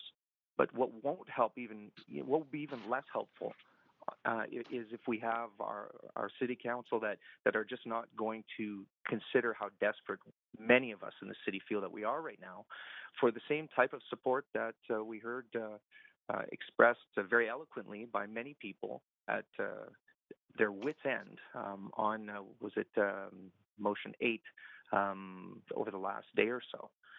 I think we're absolutely at that tipping point. And again, conversations with other dads in the community and moms in the community, they're getting either completely fed up, and to the extent that they can move, they're looking to do that, but many can't. And they're tucked in. And I think we're one really bad episode away from something really horrible happening. And I think that means we're counting on all of you to step up for us and to say, we're going to figure out a round table that is going to give us the best possible chance to figure out some solutions that maybe are going to make 2022 look a little better than 2021. Thanks. I appreciate you putting the human face on it. Would you say that the community doesn't feel supported right now in terms of where some of the priorities have been in terms of other concerns and issues in the city? Yeah, I would say not at all. And I know public safety can sound like a loaded term. And frankly, I think it gets used that way quite a bit. And I understand the jurisdictional issues, and we're seeing that now, frankly, with vaccine passports and on. But at some point, we do need our elected representatives here in the city to say, you know what, we're going to look between the words. We're going to find our jurisdiction. We're going to stretch that out, and we're going to challenge someone or an organization to challenge us that we've gone too far. And I think it's that time right now. Yeah. Thanks so much. We're at the 3 minutes. Appreciate you calling in. That's it for questions for you. And again, thanks for being so patient and to speak to this item. Let's see now. Right, we have next number 7, speaker number 7, Miriam Dennis.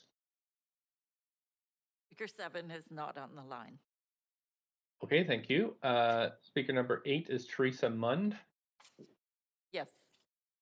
Great, thank you. Teresa Mund, please go ahead, up to 5 minutes.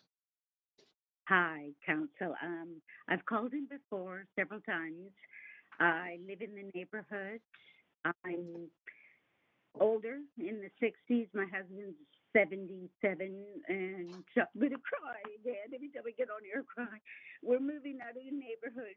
We're moving to Speeston. Took us a year to sell our place. We can't handle the crime. We can't handle the drug usage. We don't go out at night. We're afraid to go out at night. I'm a flight attendant. I'm well-traveled. I'm a grandmother. I'm my strata president.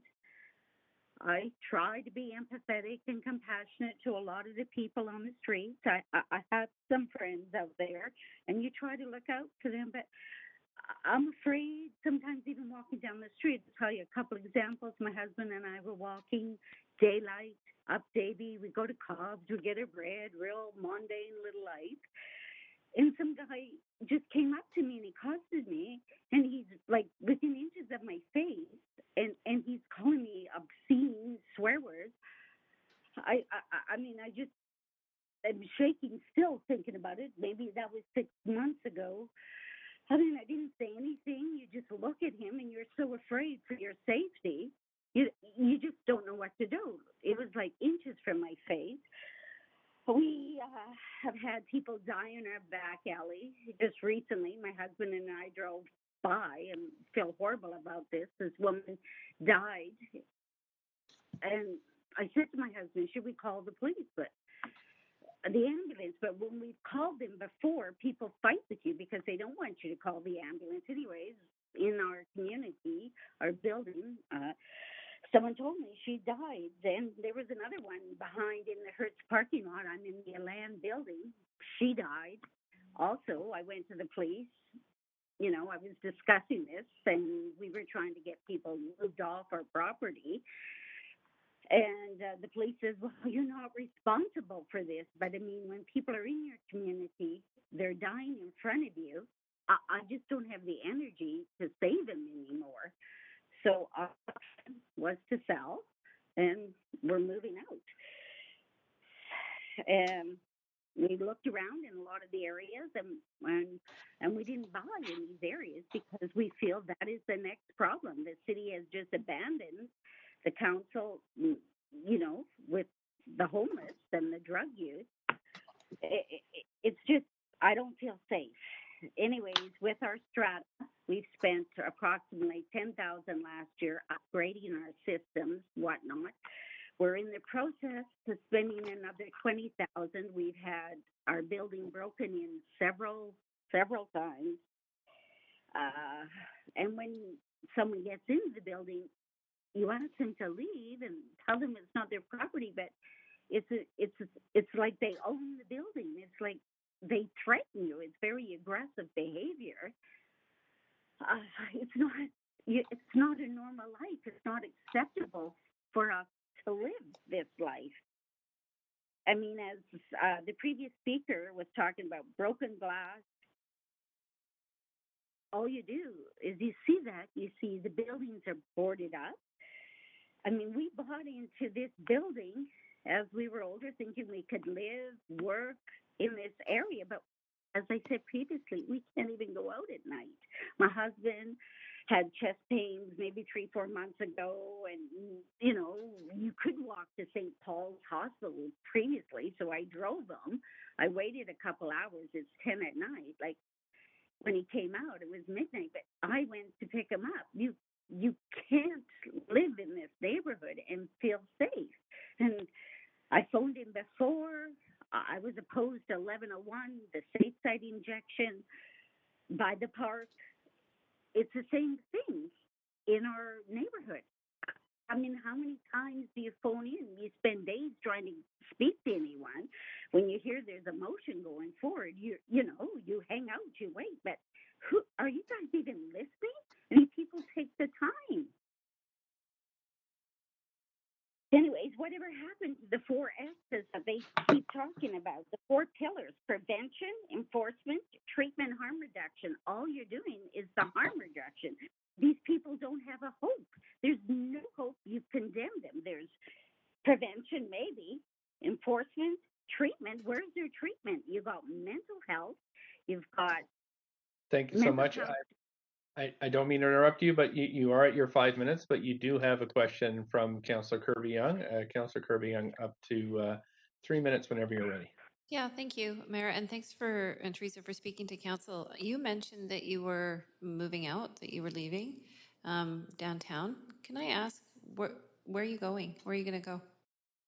We're going to Seaston. So you're not just leaving your neighborhood; you're leaving Vancouver. Yes.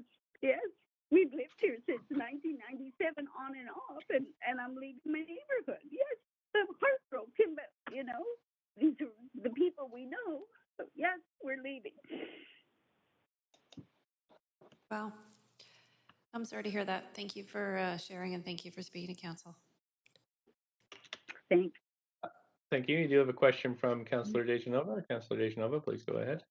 I wanted to thank you, first of all, for hanging in there for 3 days to speak.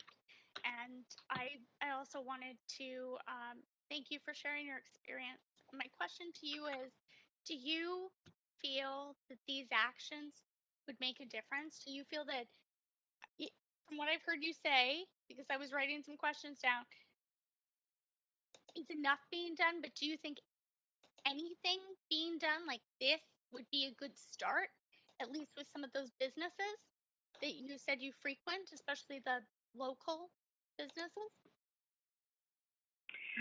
Yes, it will be a start, and I thank you, Councillor, for bringing it forward. I mean, I thought before that it was being brought forward when the 1101 safe site was brought forward and discussed, but it's taken a year to get this far. How long is it going to take before anyone listens? People are bringing our issues. The police are supporting us as best as they can. I can say that because I go to the Granville site, and they're very supportive as best as they can, but they're stretched. So, yes, I mean, the city has to listen. They just can't change a neighborhood's face and think it's acceptable. And can I ask, do you also think that it's important that we consider complex care?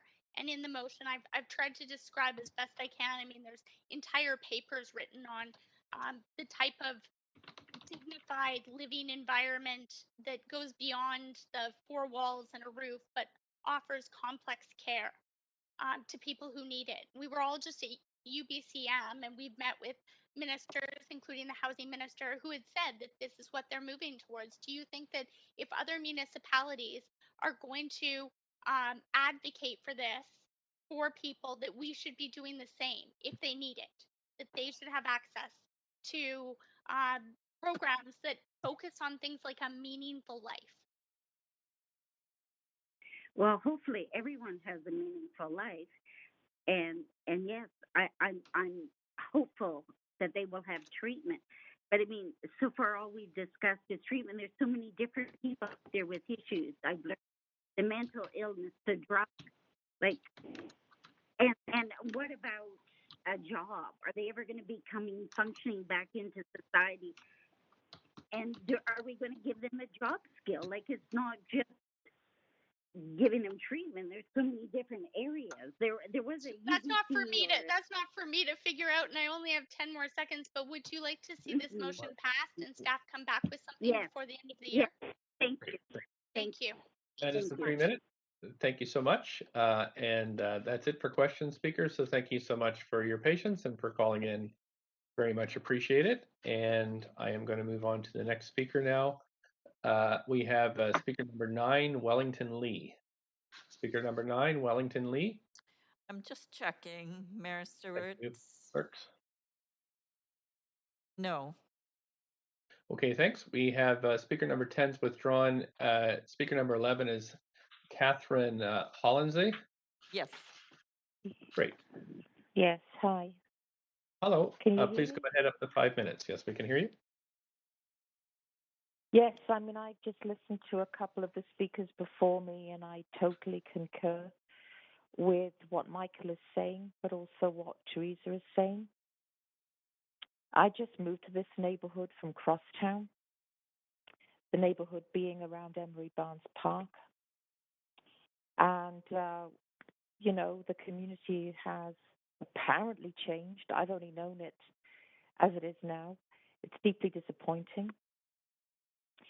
When I talk to people, they are fearful, they are down. Everybody is talking about how much the downtown core has changed. And this is people who don't even visit the downtown core very much. They come and they just can't believe what they're looking at. And there's something going on all the time. Yesterday night, it started at about 6 o'clock. There was shouting coming out of Emery Barnes Park. And it went on and on. There would be moments of peace and quiet, and then it would start again. And I want to hope, if I can you hear me play some of it? This is what I recorded.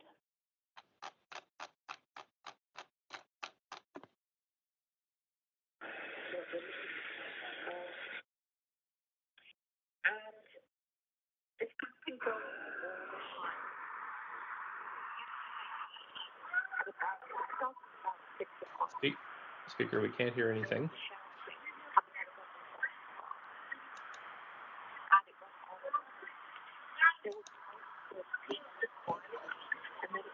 Sorry, speaker, we can't hear anything.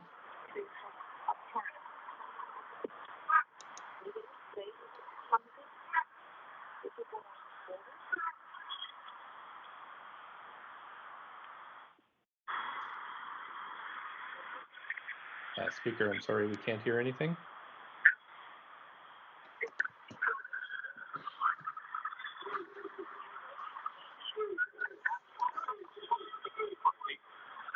Hello? Hi, I'm sorry, we couldn't hear anything, speaker. I just been trying to play you what was happening last night in my neighborhood. We can't hear anything. Hello? Hi there. We couldn't hear anything. I'm speaker, just trying to play you. Hello? Hi there. I'm trying to play you a recording of something that came out of Emery Barnes Park. We can't hear anything. I think you might have a computer on in the background, speaker.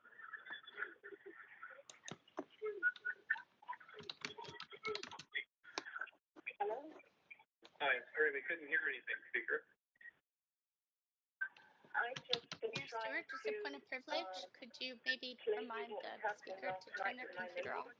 I have done that, Councillor Nova. Hi, I've turned my computer off now. Can you hear me? We can hear you, speaker, just that we couldn't hear the sound that you were trying to play for us. Well, I play that sound to you because I don't think I'm believed. I am not believed. You would not believe what was happening in Emery Barnes Park last night, and the only reason I recorded that was because it was last night. It's very recent. These things happen all the time. And it was a group of men. They sounded very aggressive. I tried to call the police. They're not able to deal with it because there are no weapons. There's nobody fighting. And in the end, it goes on for 4 hours. Until in the end, I'm thinking to myself, am I going to go down and basically ask them to stop?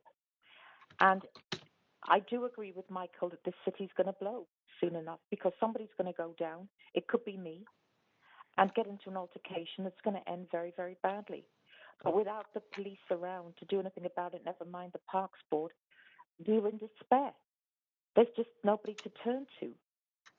And, the downtown core looks glittering. It's a jewel surrounded by mountains and oceans. It looks fantastic. And it just seems to be becoming more and more destroyed. And people are just disengaging. They're moving away.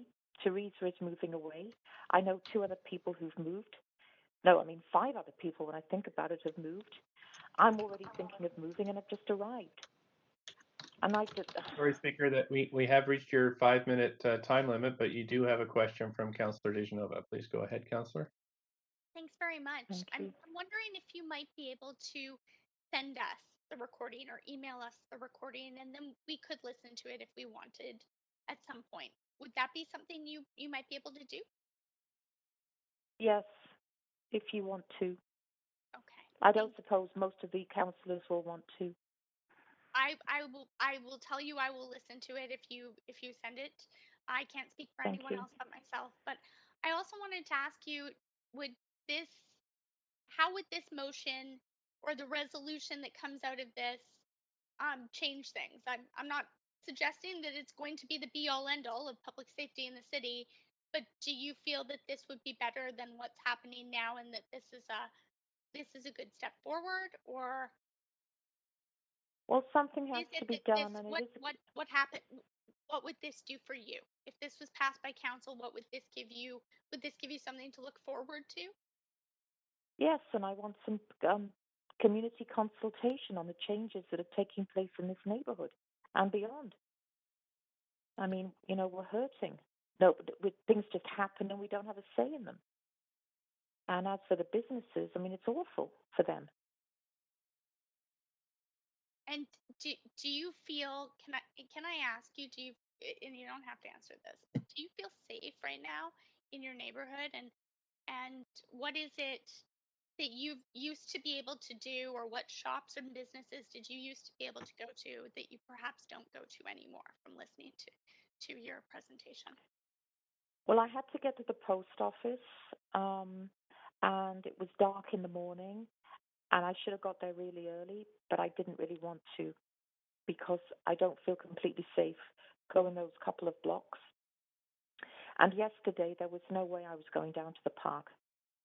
There was just no way, and I didn't even want to go past the park.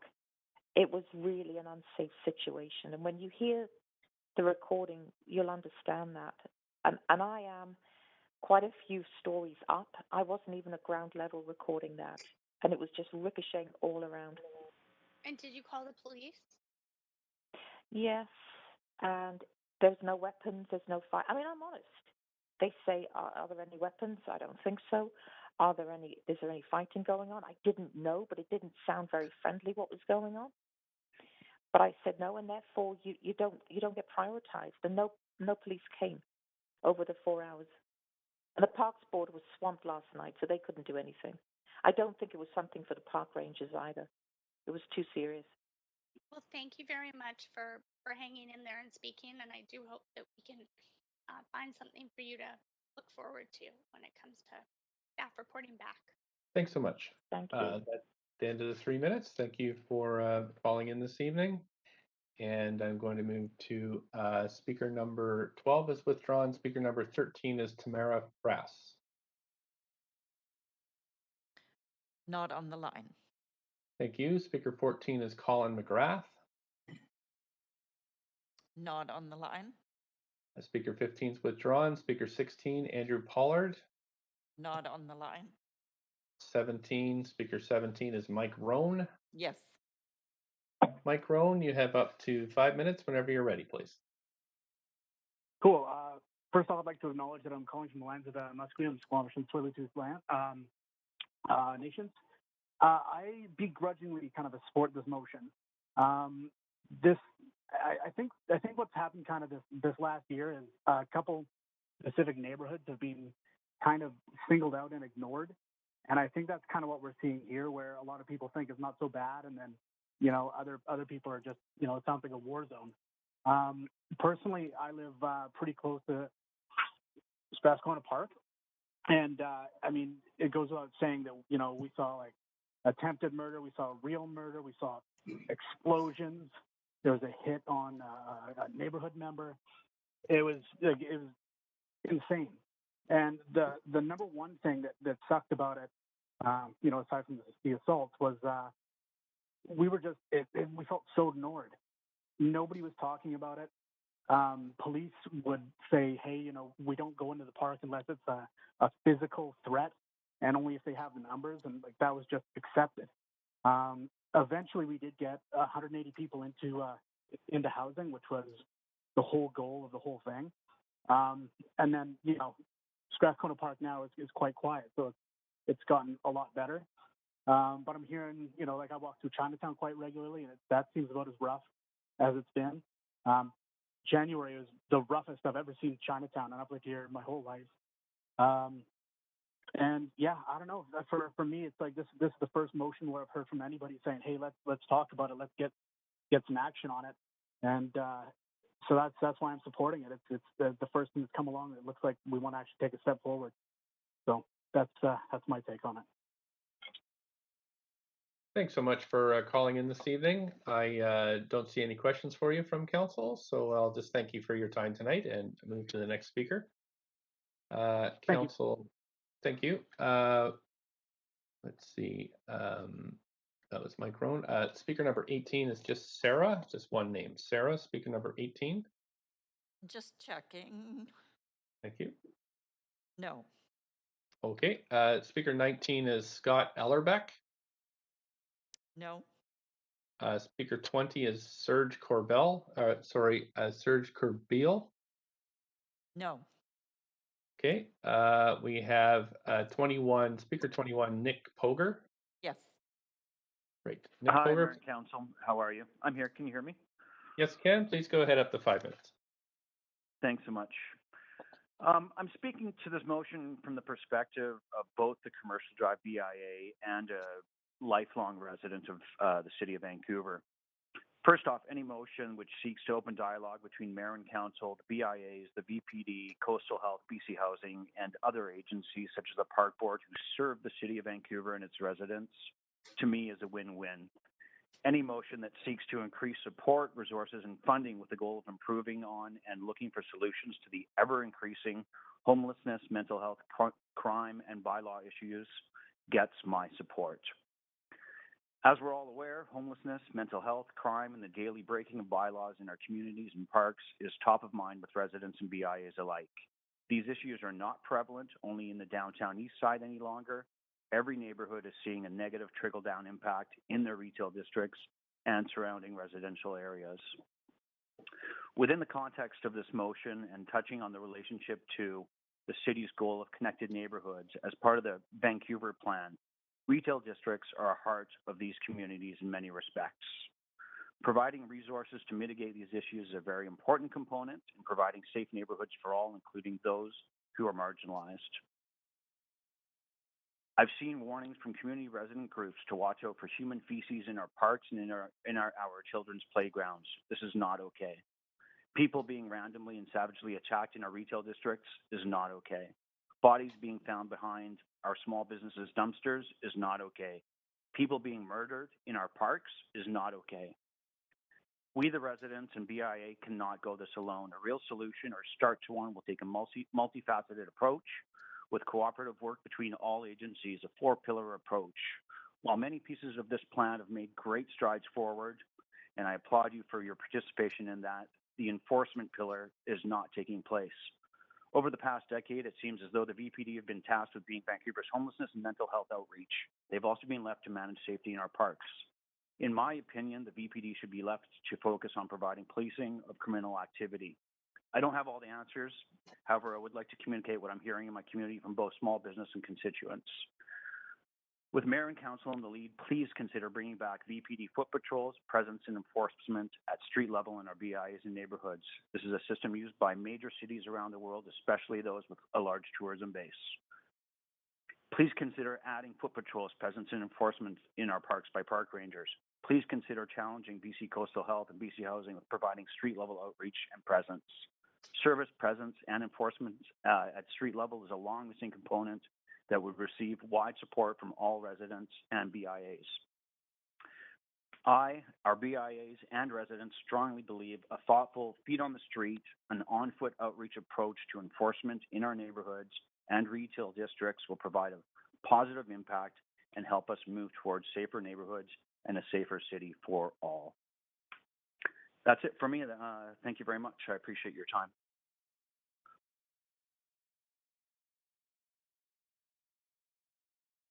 Hello?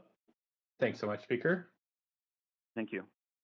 Thank you. I don't see any questions for you, so I'll just thank you for your time this evening, and I'll have to move to the next speaker now. Thanks so much. We have the last speaker is Speaker 22 is withdrawn. The last registered speaker is Marilyn Jealous. Jealous. I'm sorry about that. No worries. Go ahead, up to 5 minutes. Thank you. I'm a resident of Vancouver, have been for almost 20 years, and I'm calling in support of Councillor Ginanova's motion. I think given VPD recent stats and press releases, stories of serious and violent crime in the media lately and from speakers today, I don't see how one can reasonably take the view that the city is not facing some type of public safety crisis.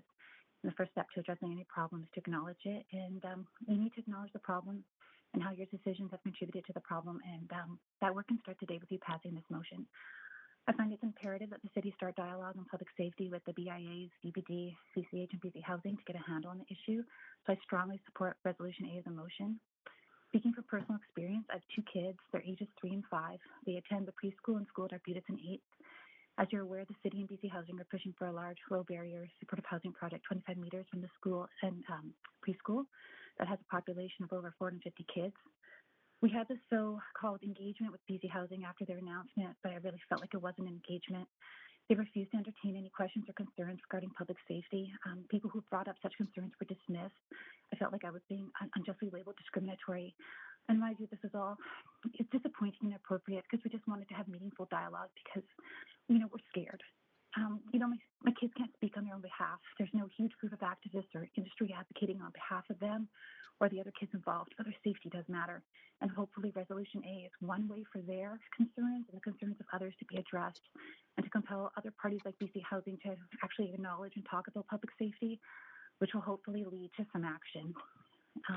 In my view, the province's transitional and supportive housing model is flawed. Systems underfunded, too many of the buildings are mismanaged, have inadequate health or complex care supports to meet the needs of its residents. Many of them are suffering from health issues, including mental illness, addiction, trauma, among other things. And you've been working with BC Housing and other government and nonprofit agencies to house the unhoused, and that's commendable. But I feel like we're expanding this flawed model throughout the city, and we're seeing the fallout from this now with increased crime and disorder in more and more neighborhoods. It's been publicly documented by those familiar with the inner workings of transitional supportive housing and just how dangerous some of these buildings can be for residents, staff, and neighbors in the absence of proper management supports. Severe mental health and addiction coupled with trauma and other issues can quickly escalate into violence. We've seen multiple stabbings and other violent crimes in and around social housing. Just this week, a man in Gastown, social housing unit, stabbed in the neck. If you haven't read the Taiyi's recent article regarding SROs managed by Atira and the dangers that they present to staff and residents and consequently to neighbors, I strongly encourage you to do so. It's alarming and in my view illustrates the failure of the province's housing initiatives. I'm really struggling to understand how, members of council and staff will recognize mental illness and addictions, health issues, and advocating for decriminalization of safe supply, which I support. But when we're housing those with mental illness and addictions, levels of government, they generally ignore the health component and pretend that the needs of the unhoused can be met just by simply providing a roof over their heads, and kind of pretend that this approach won't have any impact on the neighborhood, when in fact it does. For example, going back to my personal experience, BC Housing has confirmed that the supportive housing at Arbutus and 8th, it will house individuals with mental health and addiction issues, but there's not going to be any on-site mental health or drug programming. There's not going to be any 24/7 healthcare professionals. The so-called supports are like an amenity room, front desk managers and staff for laundry. There's no significant on-site health services or wraparound supports. Your staff has identified a site surrounded by a preschool, elementary school, and toddler park as appropriate for low barrier housing. And moreover, you want to upzone the site, so it's going to be 3 to 4 times larger than the neighboring preschool, elementary school, and residences. And it's going to be about 140 units, which is about as large as these projects get. So given the size of the project and the lack of on-site and wraparound supports, and just hearing the experiences of residents in downtown, with their transitional supportive housing buildings, vandalism, street disorder, outdoor encampments, discarded needles, people masturbating in the open, I can't see how this housing initiative is going to go well for the residents or these kids. You need to be demanding and pressuring relevant government ministries to provide and fund the health and complex care supports that these supportive housing, transitional housing buildings need for them to be a success for residents in the neighborhood. You need to require a commitment from senior levels of government to fund these adequate supports. To that end, you need to support Resolution C. And if these commitments can't be made, you shouldn't be facilitating BC Housing placing these sites on city land right beside vulnerable preschool and elementary school kids, which is what you're doing right now. And it's come to my attention recently that the Vancouver School District is considering disposing of school board lands to BC Housing. And what type of housing will be allowed on these lands? Are there going to be different considerations when placing these projects by public schools vis-a-vis independent schools? I'd like to know. And I feel like we're in this situation where when the kids at Arbutus and 8th and their teachers are confronted with a serious crime or public disorder, which is likely going to happen, who's going to be there to protect them and to reduce the harm and trauma to them? Amid all these cries to defund the police and police being unable and unwilling to deal with these issues when they involve unhoused persons or persons with mental health or addiction issues, if not the VPD who's going to be helping them, then who is it? Sure. And just in short, sorry.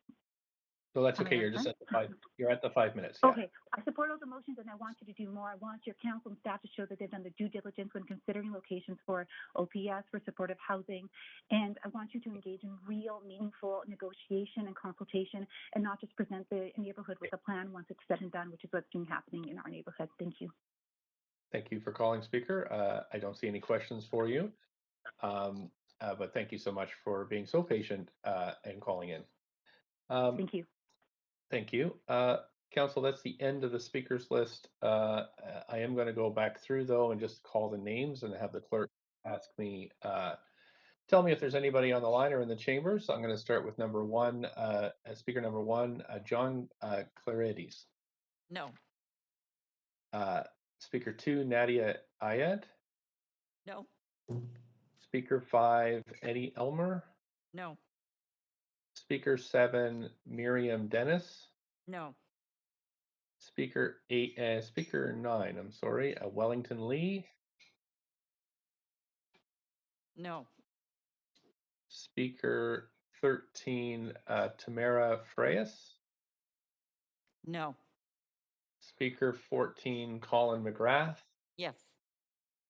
Great. Colin McGrath, you have up to 5 minutes whenever you're ready. Thank you. Thanks, Mayor and Council. Can you hear me okay? Sure can. Great, thank you. And apologies for missing my slot. I wasn't expecting this to come up at this time, and someone just texted me to tell me that I had missed my slot. So I just rushed in to speak quickly here, and I won't take my 5 minutes. But I think that reading this motion, I'm clearly in support of it. I think a lot of the items that are outlined here are, state the problem at hand, and I think other speakers have. The last speaker I listened to also just covered off most of the things I would have said. I think the resolution of involving the local police and the local business associations and community as well, I think is critical. I think that's been key. If I talk about if the title of this motion is any impacts the City of Vancouver actions have had on neighbourhood safety, and in that context, I think if I wrap that all up in one statement, I think it's really a lack of consultation on some key items that do affect the city, specifically items like what was just stated, the transitional supportive housing and OPS sites. I wasn't on the original over expansion site downtown. I understood there was a large number of speakers. I was not one of them back when that was on the table, and many felt not listened to or not heard.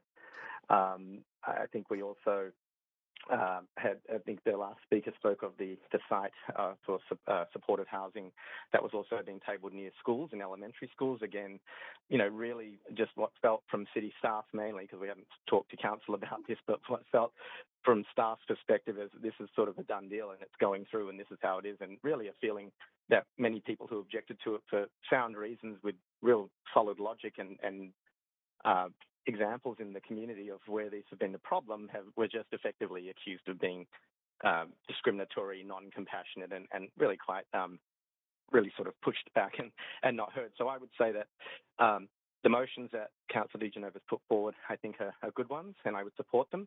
If I was to have an opportunity to add more things, as well as for some of these critical sites with special needs and special requirements that are being proposed on city land, where cities choosing the site, we've asked about the logic for that, and there really hasn't been any logic about why these sites were chosen beyond we've got some land. And I think, the city should do better than that. Look around at what's available, other alternatives, supports in the area that will support the type of needs for that type of a site for both the residents and the community. It's not just about the community, the people that have to live and work in these places too. And I would also, if there was one more thing to add, if it's not already covered, and there's actually bring the community stakeholders to decisions like this as well as the business community, as well as the police, as well as all the health and coastal health. Bring the community that is in the sites that are being proposed for these types of requirements into the early discussion as well, and not as an afterthought. So I would just stop there at this point, and I thank you all for the chance. I thank Councillor DeGenova for putting this motion up, and thank you for letting me speak. Thank you for your time this evening. I don't see any questions for you, so I will just thank you and just continue calling through the list. Let's see here. We've got speaker number 16, Andrew Pollard. No. 18, Sarah, no last name. No. Okay, 19, Scott Ellerbeck. No. And number 20, Serge Corbeil. I'm just getting a message. Okay.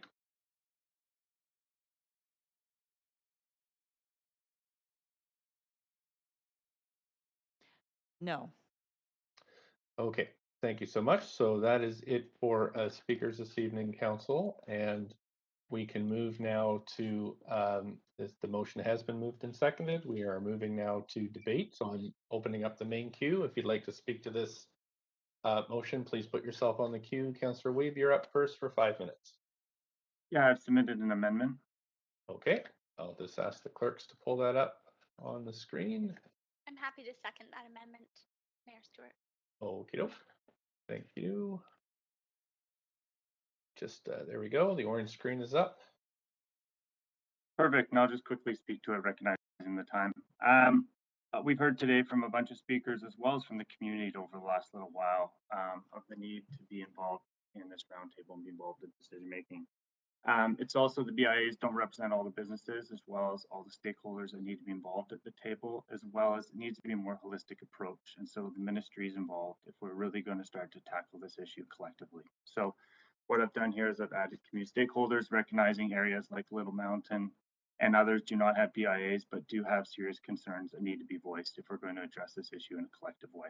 And so I've added a few different stakeholders to this group, including industry associations, which I think are important because they collectively have the voice of different industries that sometimes aren't represented on the ground level. Okay, thank you. Do we have a seconder for this? I seconded it, Mayor Stewart. I'm sorry, I didn't hear I that. thought I did. No, I missed that. I do remember now, Councillor DeGenova, so we are in amendment queue. Please go ahead up to 5 minutes. Thanks, Mayor Stewart, and sorry, it's been a long night for me too, long few days, as I'm sure it is for all of us. I'd like to thank Councillor Weeb for this, and Councillor Weeb and I have been working together on another motion that I think also looks at sort of a more holistic approach to community and safety, and there's been a lot of business this council has dealt with, but I do think that this is a very good addition, and appreciate you putting this forward. And I'm hoping that this will be a step forward, but I certainly think that these are good additions, and they certainly are welcome. So just I'll leave it at that, but I support it, and I hope that the rest of council will as well. Thank you. That's it for speakers to this amendment. So I can move us to a voting queue. Just ask the clerks to set it up. There we go.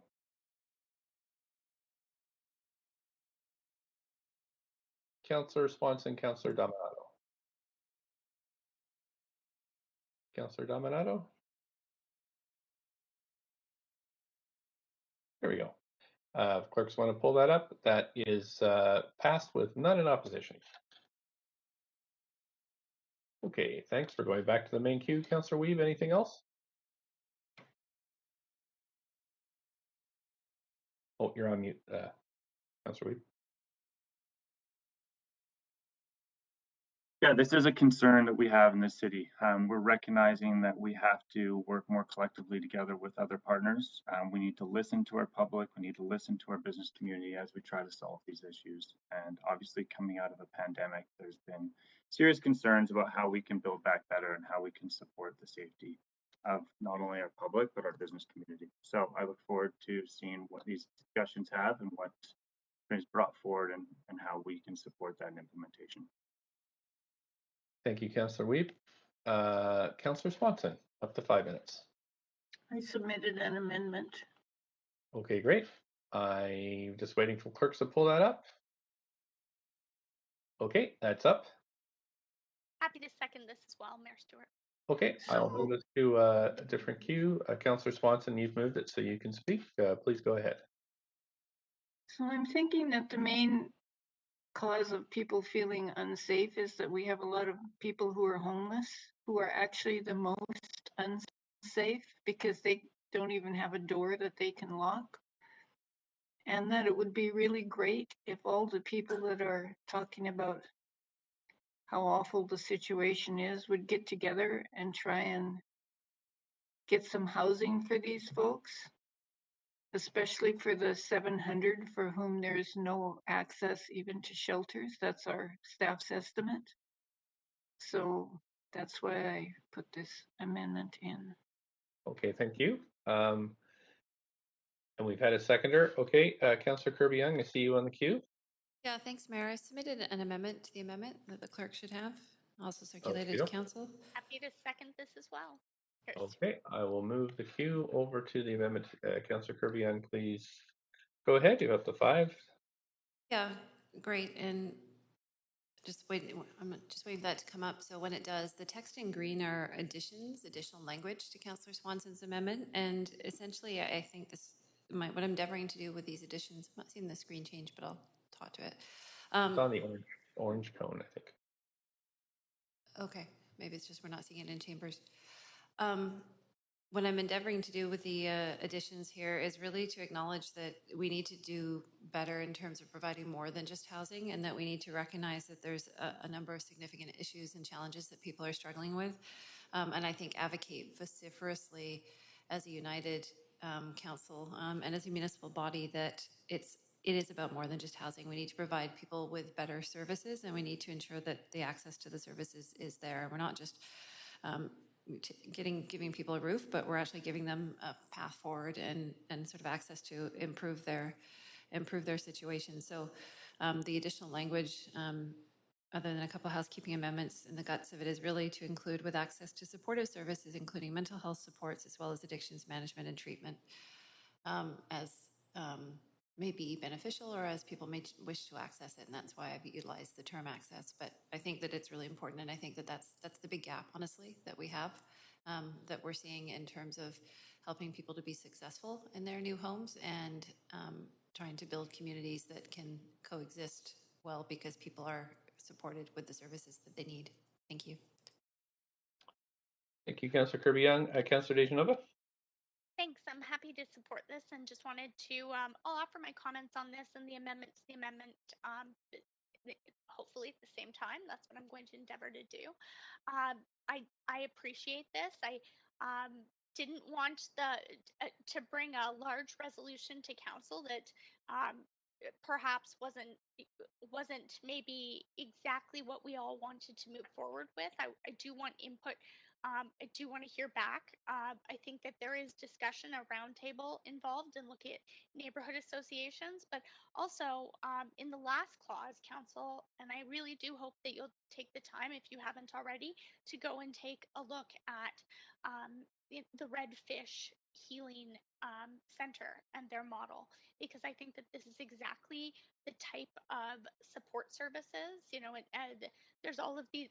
Now BC Housing is actually changing their terminology to complex care, and I know we all had a chance to meet at UBCM virtually with the Minister of Housing, but also I had sent a briefing note to BC Housing staff and had spoken with staff from the Attorney General's office and BC Housing staff to discuss the need for complex care in our city and the need for those supportive services. And I appreciate what's being brought forward by my colleague here, because it's about offering access to that. That being said, I think that it also complements what the original amendment was saying in Councillor Swanson's ask for operating expenses. I have to say that these nonprofit organizations that are expected to do this and that come under fire in the media, I'm not going to name any names because I don't want to unfairly point any of them out, but they're operating on a shoestring budget.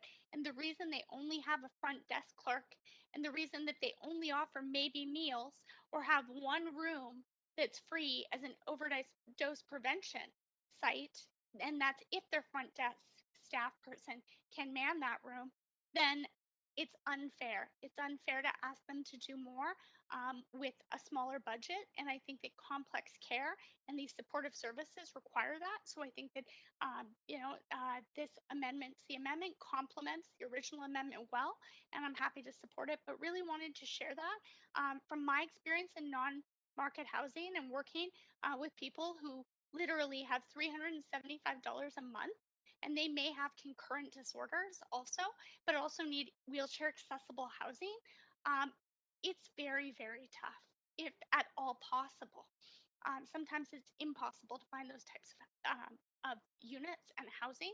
But again, it's about creating homes, not just rooms for people. So thank you, and I support this. Thank you, Councillor Dejanova. And I don't see anybody else in the queue for this, so I can call the vote on this amendment to the amendment.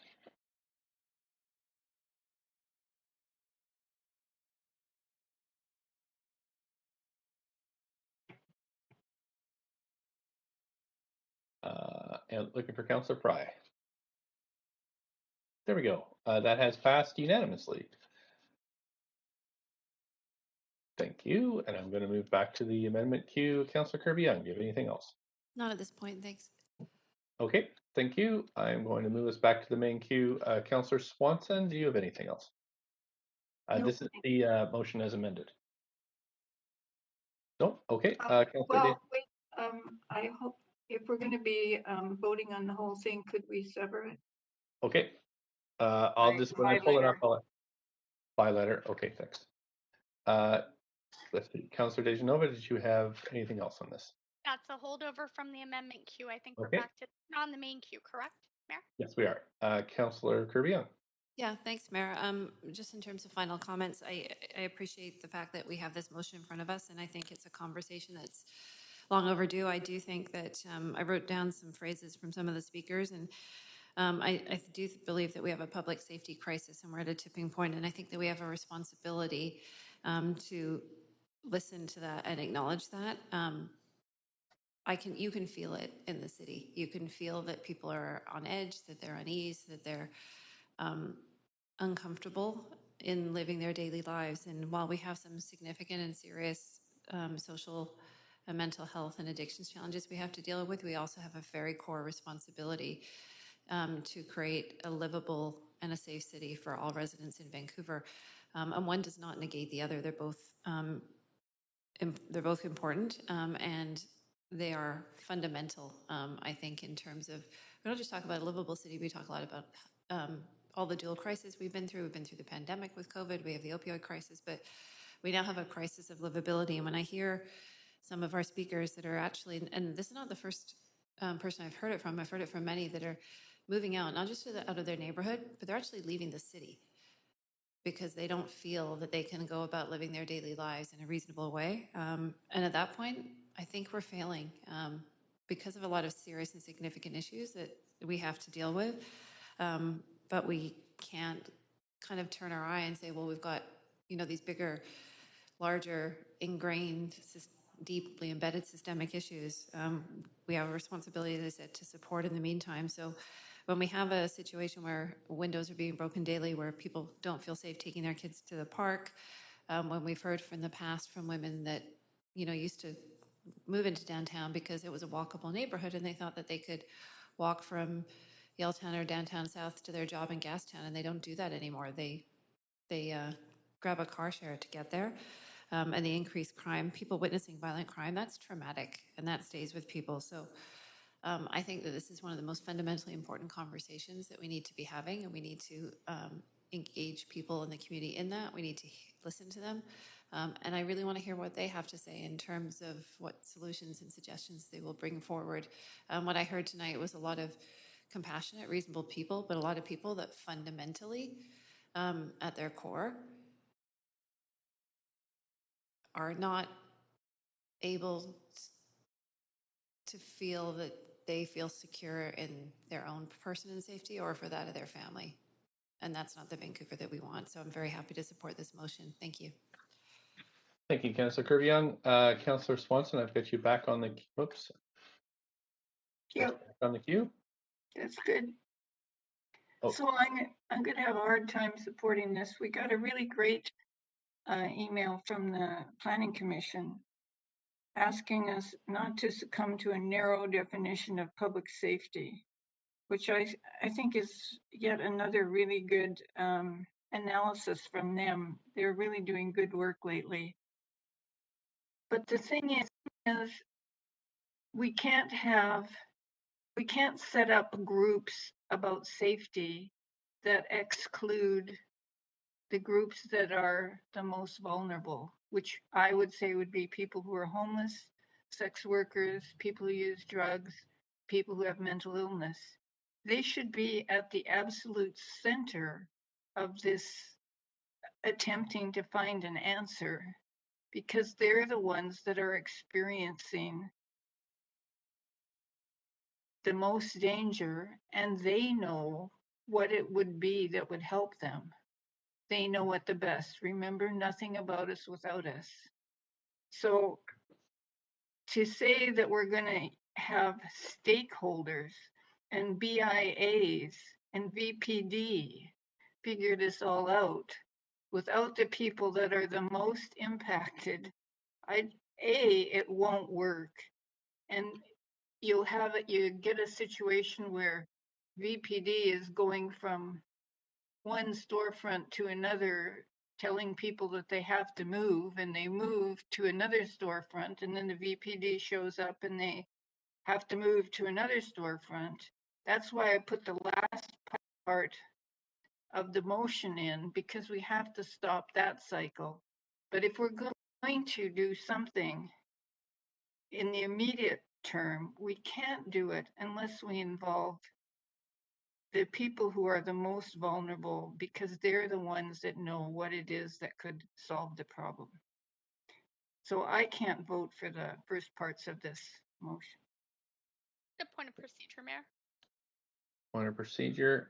Yes, Councillor Dejanova. I hate to be a stickler for this, but have we voted on the amended amendment? We haven't, and I'm sorry about that. The clerk reminded me. I thought we were done speakers. I do both votes at once, but we could do this. Let's do the let's go back and vote on the amended amendment now.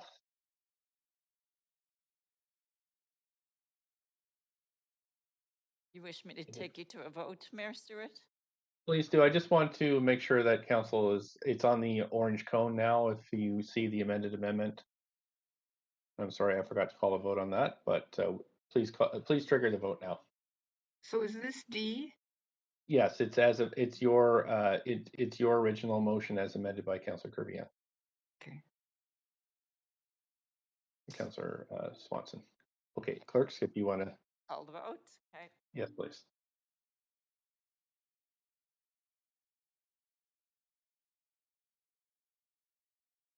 And Councillor Weeb. Okay, so that passes unanimously. I'll let the clerks pull that up on the screen. So now we're in the right spot. Councillor Kirby-Young, you have 45 seconds left if you wanted to say anything else.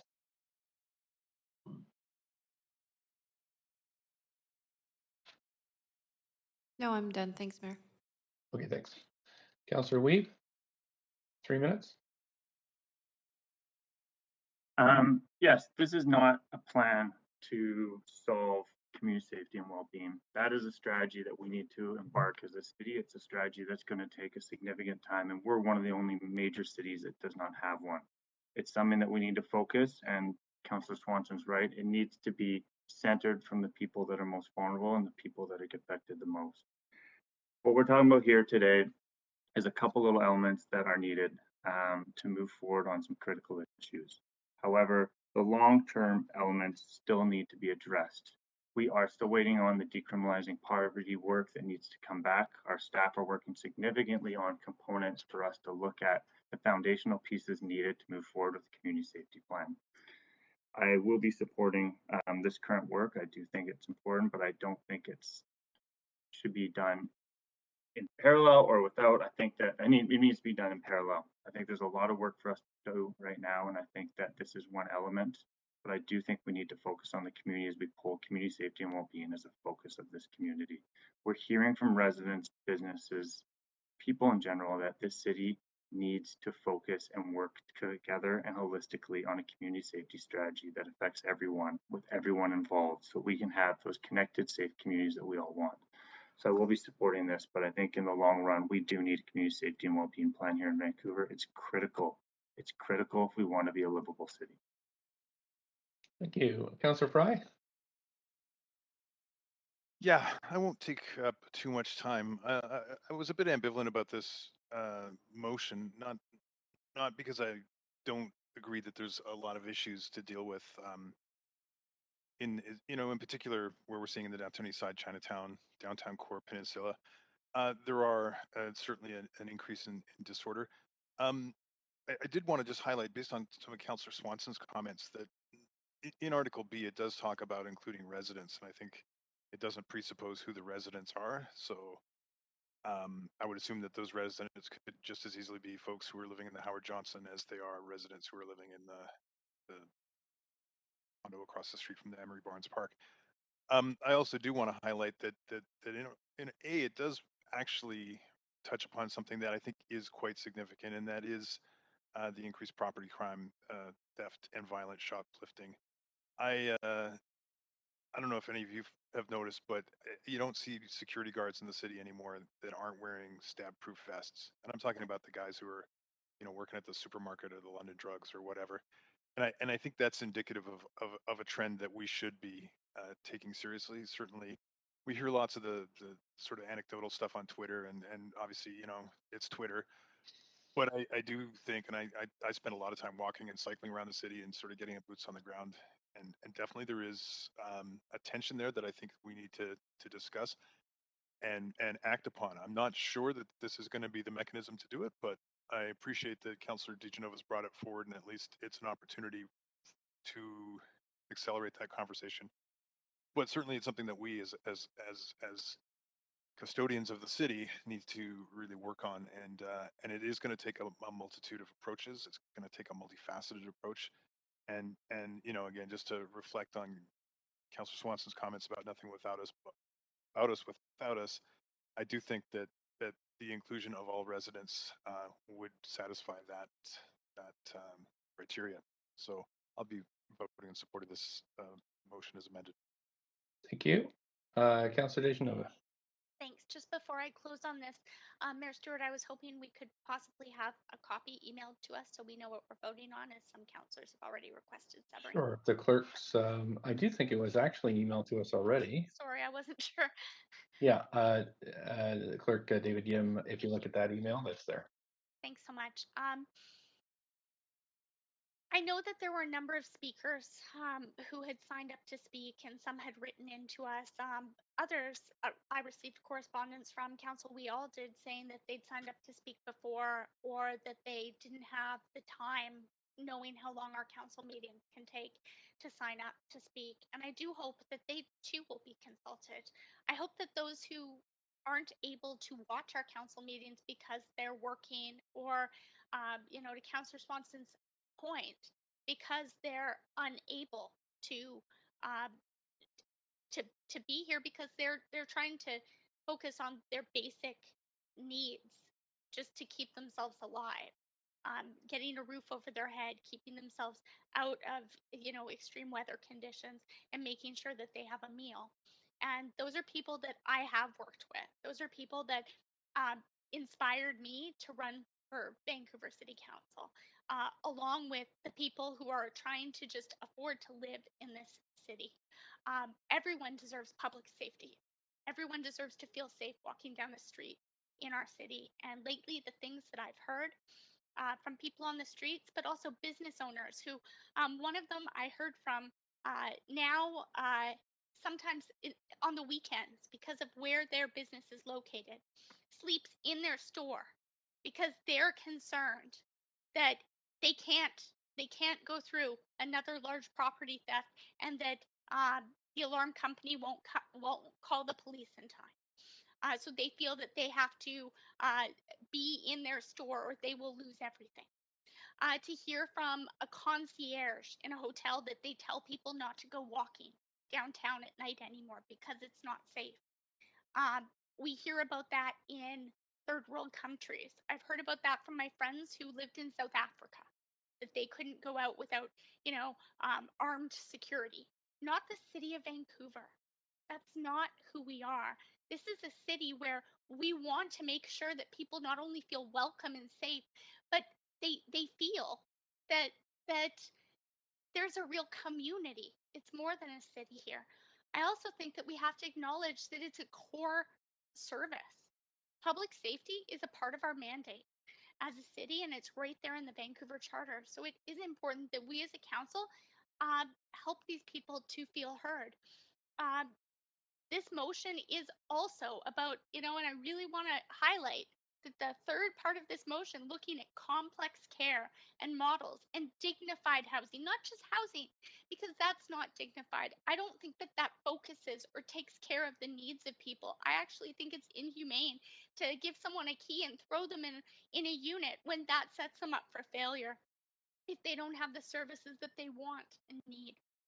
So I do hope that, and I also am not claiming that this will completely solve all of our problems in the city, but the public needs to feel heard. We as a council have not discussed public safety up here in a way that residents have felt that they can come and speak to us about it. Although we have heard on almost every issue how people feel unsafe. I hope that we can look at models of care like Redfish, and I really urge you all to go and take a look at their website, which I did reference, and I have clickable links in the motion, because it is amazing what is being done, and it's evidence-based. And I don't have very much longer left on my time, but I do want to say that the people in our city who deserve public safety, it's everyone. And that's from the person who doesn't have a home and is living on the streets. That's for Michael Gelter's 3.5-year-old daughter that he spoke about, who, he's trying to teach her to be kind and compassionate, not to talk to strangers, but that's what she was told. He shared his story with us. To the seniors Just at the who 5. we've heard the violent have been victims of violent crimes. I want everyone to feel safe in our city. I hope council you do too. Thank you, Councillor Dejanova. And I'm going to move us to a vote, but Councillor Swanson has asked for a severing. And Councillor Swanson, is it just letter A that you wanted severed out? Actually, you could sever A, B, and C out together. All out together? Yeah. So we could vote on, so our first vote will be on clauses A, B, and C. Yeah. Okay, great. So clerk's got that. We can pull up the queue. We're voting on clauses A, B, and C. Please go ahead and vote, Council. And if you want to pull up that clerks, that is passed with Councillor Swanson in opposition. And now we can vote on the remainder of the item. Please call the vote, clerks.